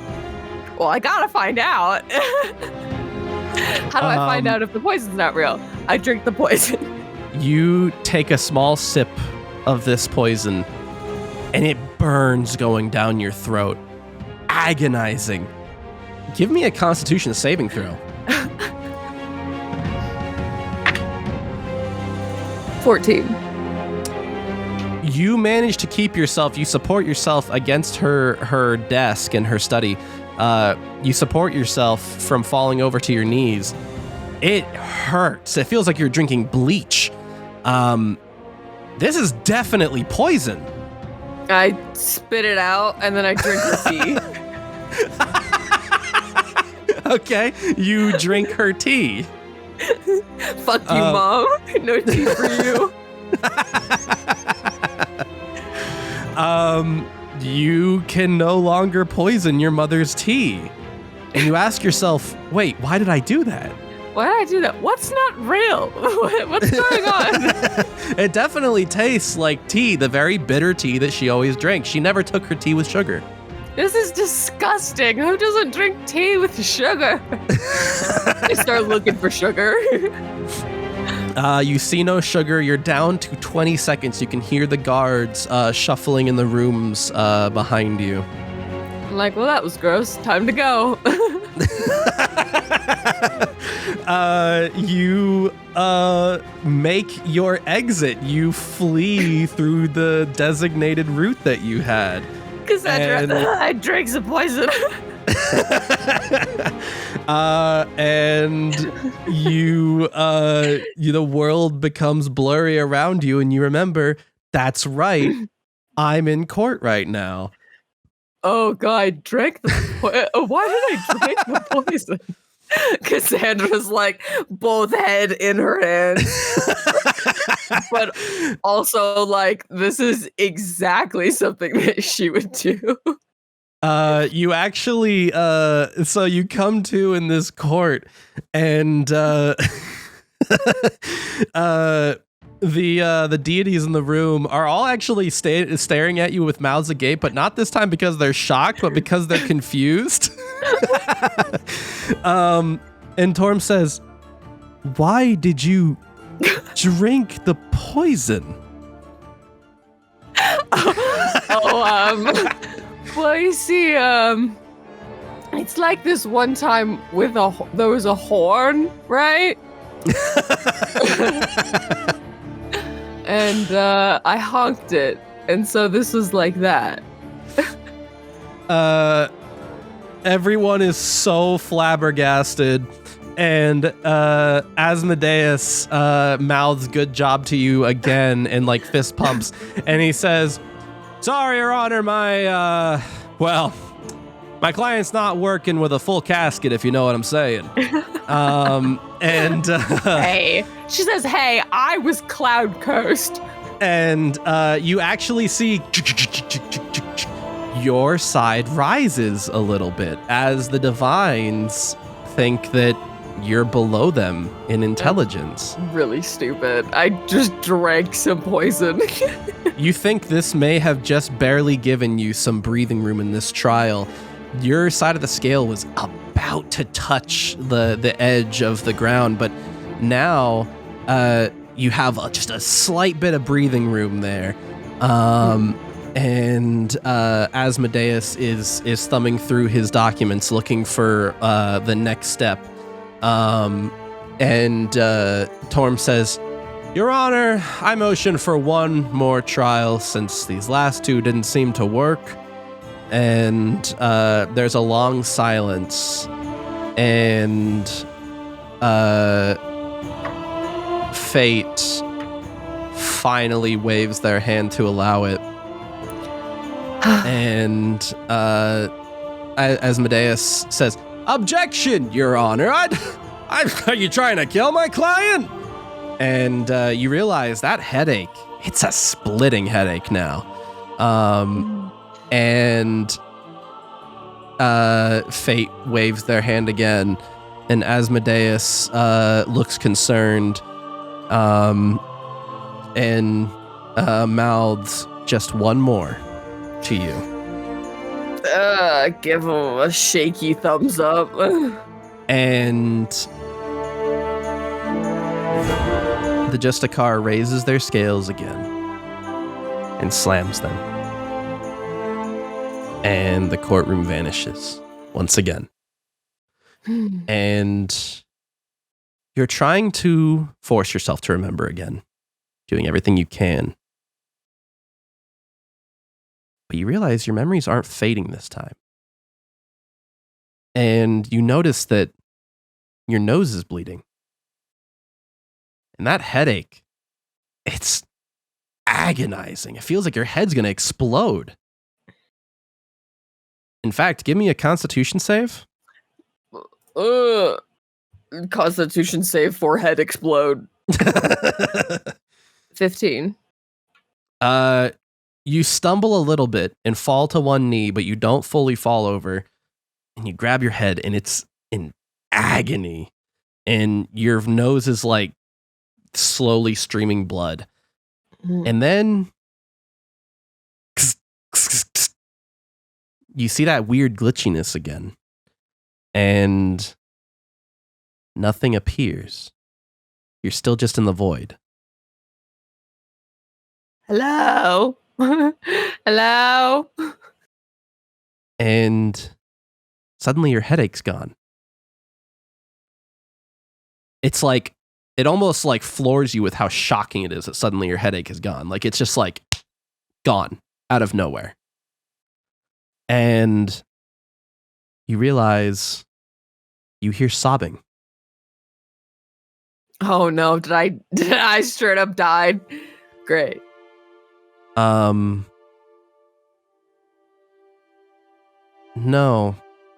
That sobbing is coming from one person. And they're behind you.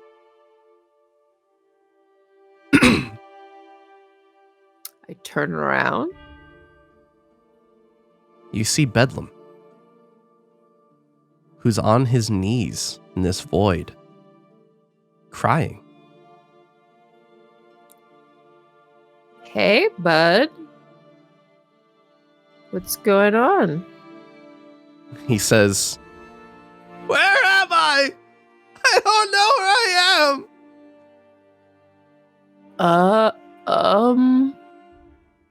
Well,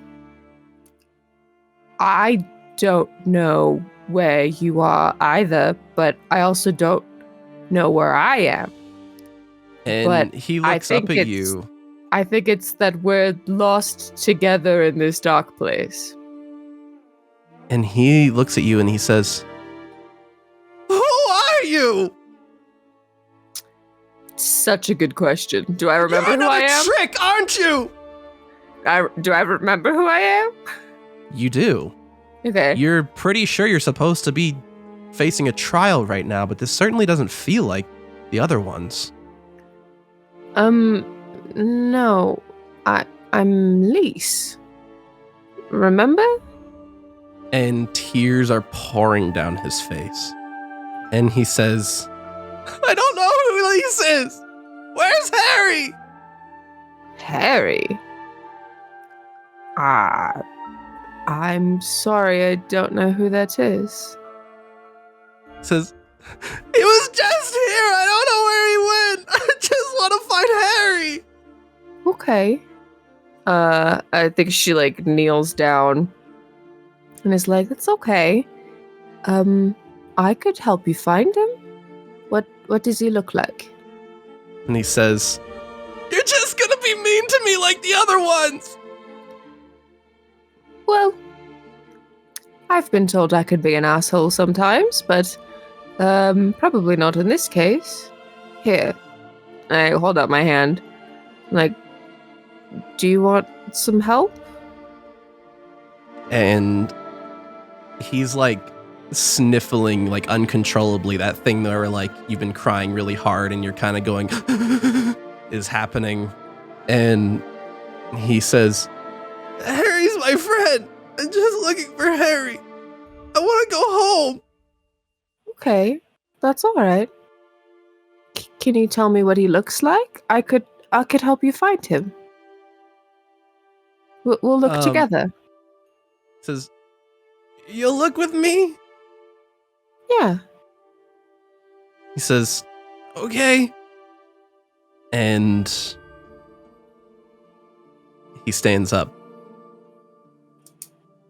And I hold out my hand to him.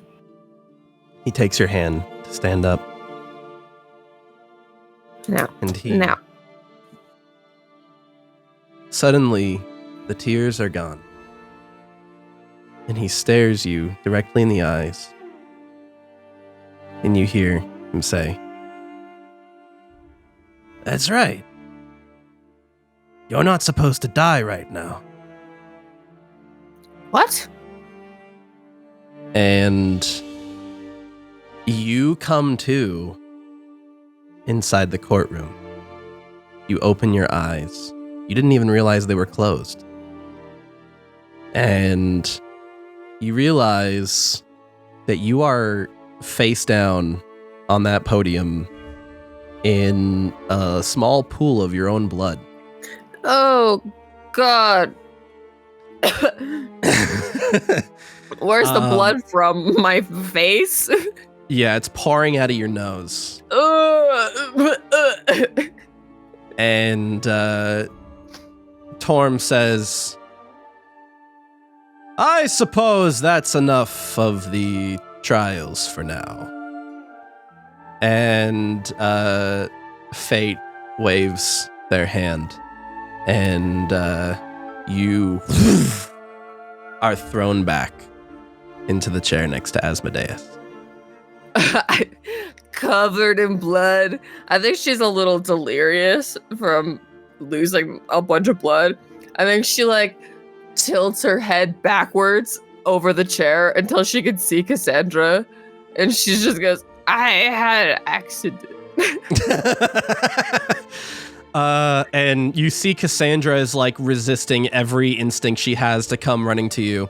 And Azazel reaches across and puts her hand on Cassandra's knee and squeezes. And you hear her mutter something to her, and Cassandra stares at you and sort of nods to Azazel, trusting her.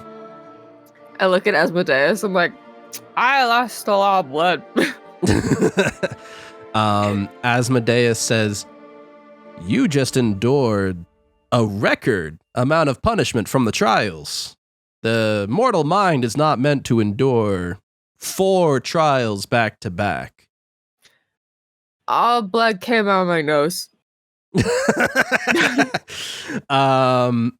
And he is thumbing through his notes.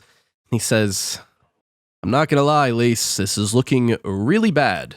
We did pretty good on the trials, but we're still at a disadvantage here, and I'm running out of options." I look around. Is Bedlam here, or is he gone? Bedlam is here. And he appears before you and he says, "Whoa, that was crazy! You almost died, Lise."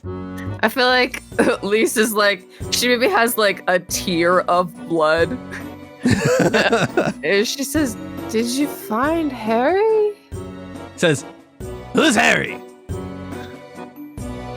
I gotta go lay down.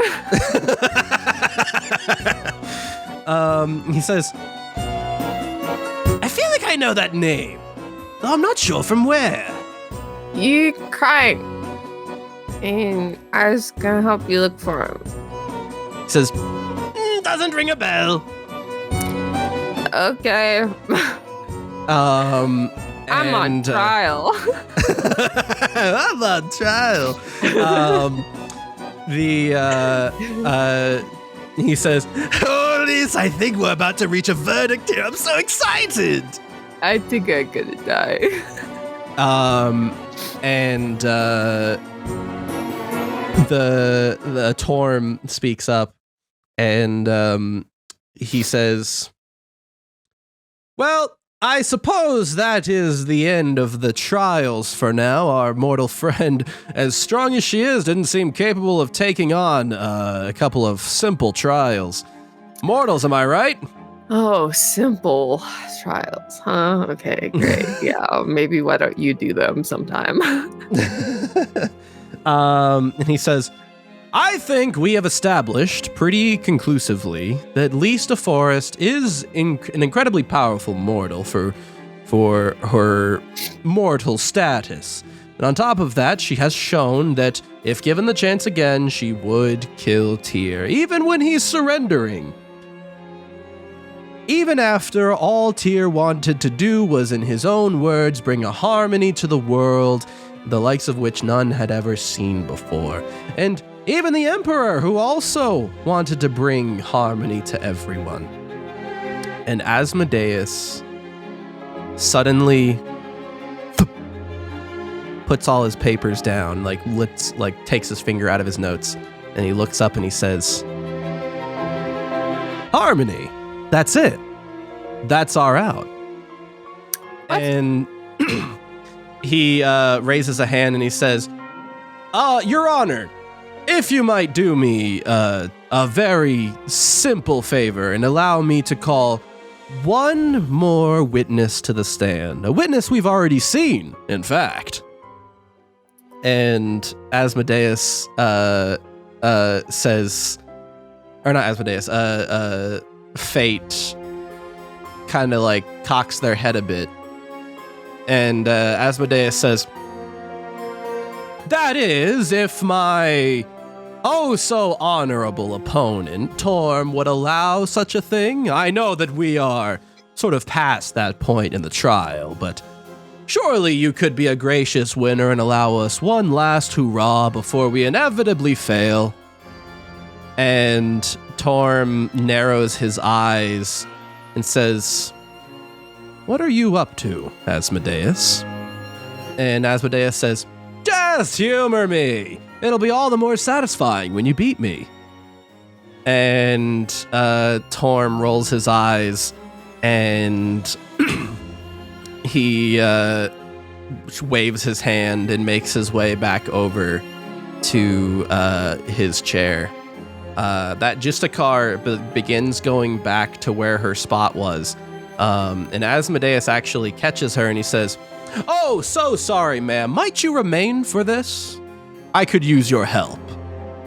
And she turns to Fate, who waves their hand slowly, seemingly confused. And Asmodeus allows that Justicar to retake her position. And he says, "Your Honor, the defense would like to call to the stand Nyx Lumen." Oh. And sure enough, Nyx Lumen reappears on the stand. Lisa's still a little delirious. I think she's just good. She hurt me. This time, fully in commoner clothing, and actually wearing like an orange jumpsuit.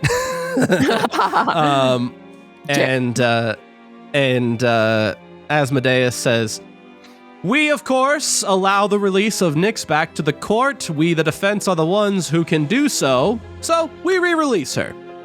And he says, "How are you holding up, Nyx? I'm sure they roughed you up right after you attacked my client. Is that right?"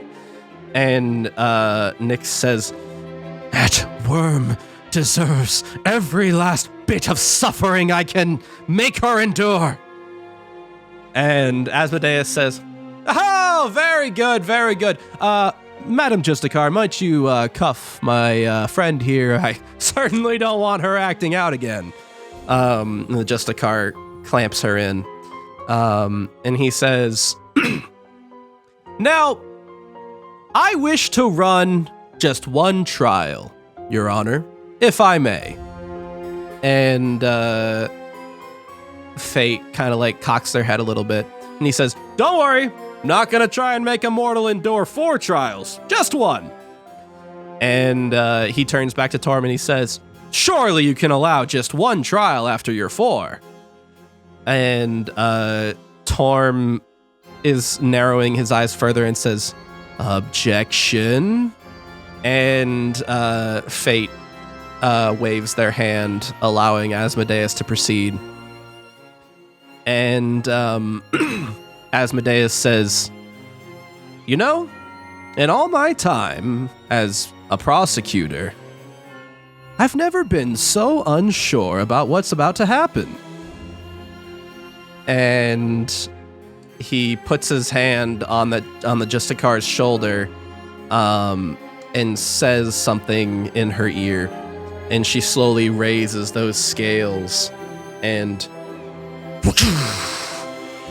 slams into the chain again. The scales tilt back and forth, and up and down, and a black void appears over the center of the room. You gather that this is perhaps what everyone else was seeing. And you don't see her standing in the black void, you just see a black void, assuming this is like what they saw while you were in the black void. Mm-hmm. And then suddenly a scene appears. And it's haunting. You see miles upon miles of gray buildings. And you see the Emperor and Nyx Lumen standing side by side. There is a procession of guards who are also all wearing gray clothing. And you see Nyx Lumen say, "The harmony has been achieved, Your Greatness." And you see the Emperor is also wearing gray clothing, no longer wearing his Emperor garb. And you kind of fast forward through many visions, and all churches have ceased to exist. All any kind of individual expression no longer exists in this reality. We fast forward through entire city streets, seeing people interacting with each other robotically, communicating in simple facts and statements and in inquiries. No one is smiling, no one is frowning. Everyone is perfectly neutral. And in the place of the churches stands nothing.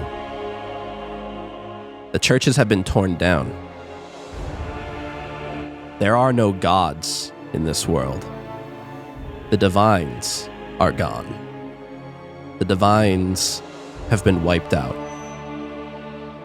The world is in perfect harmony. No conflict exists. No war exists. Just perfect order.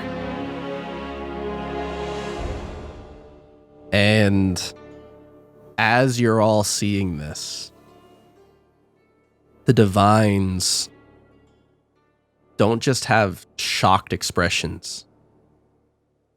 They are horrified. They've never anticipated that something like this could happen. This is the harmony the Emperor wants to bring to the world.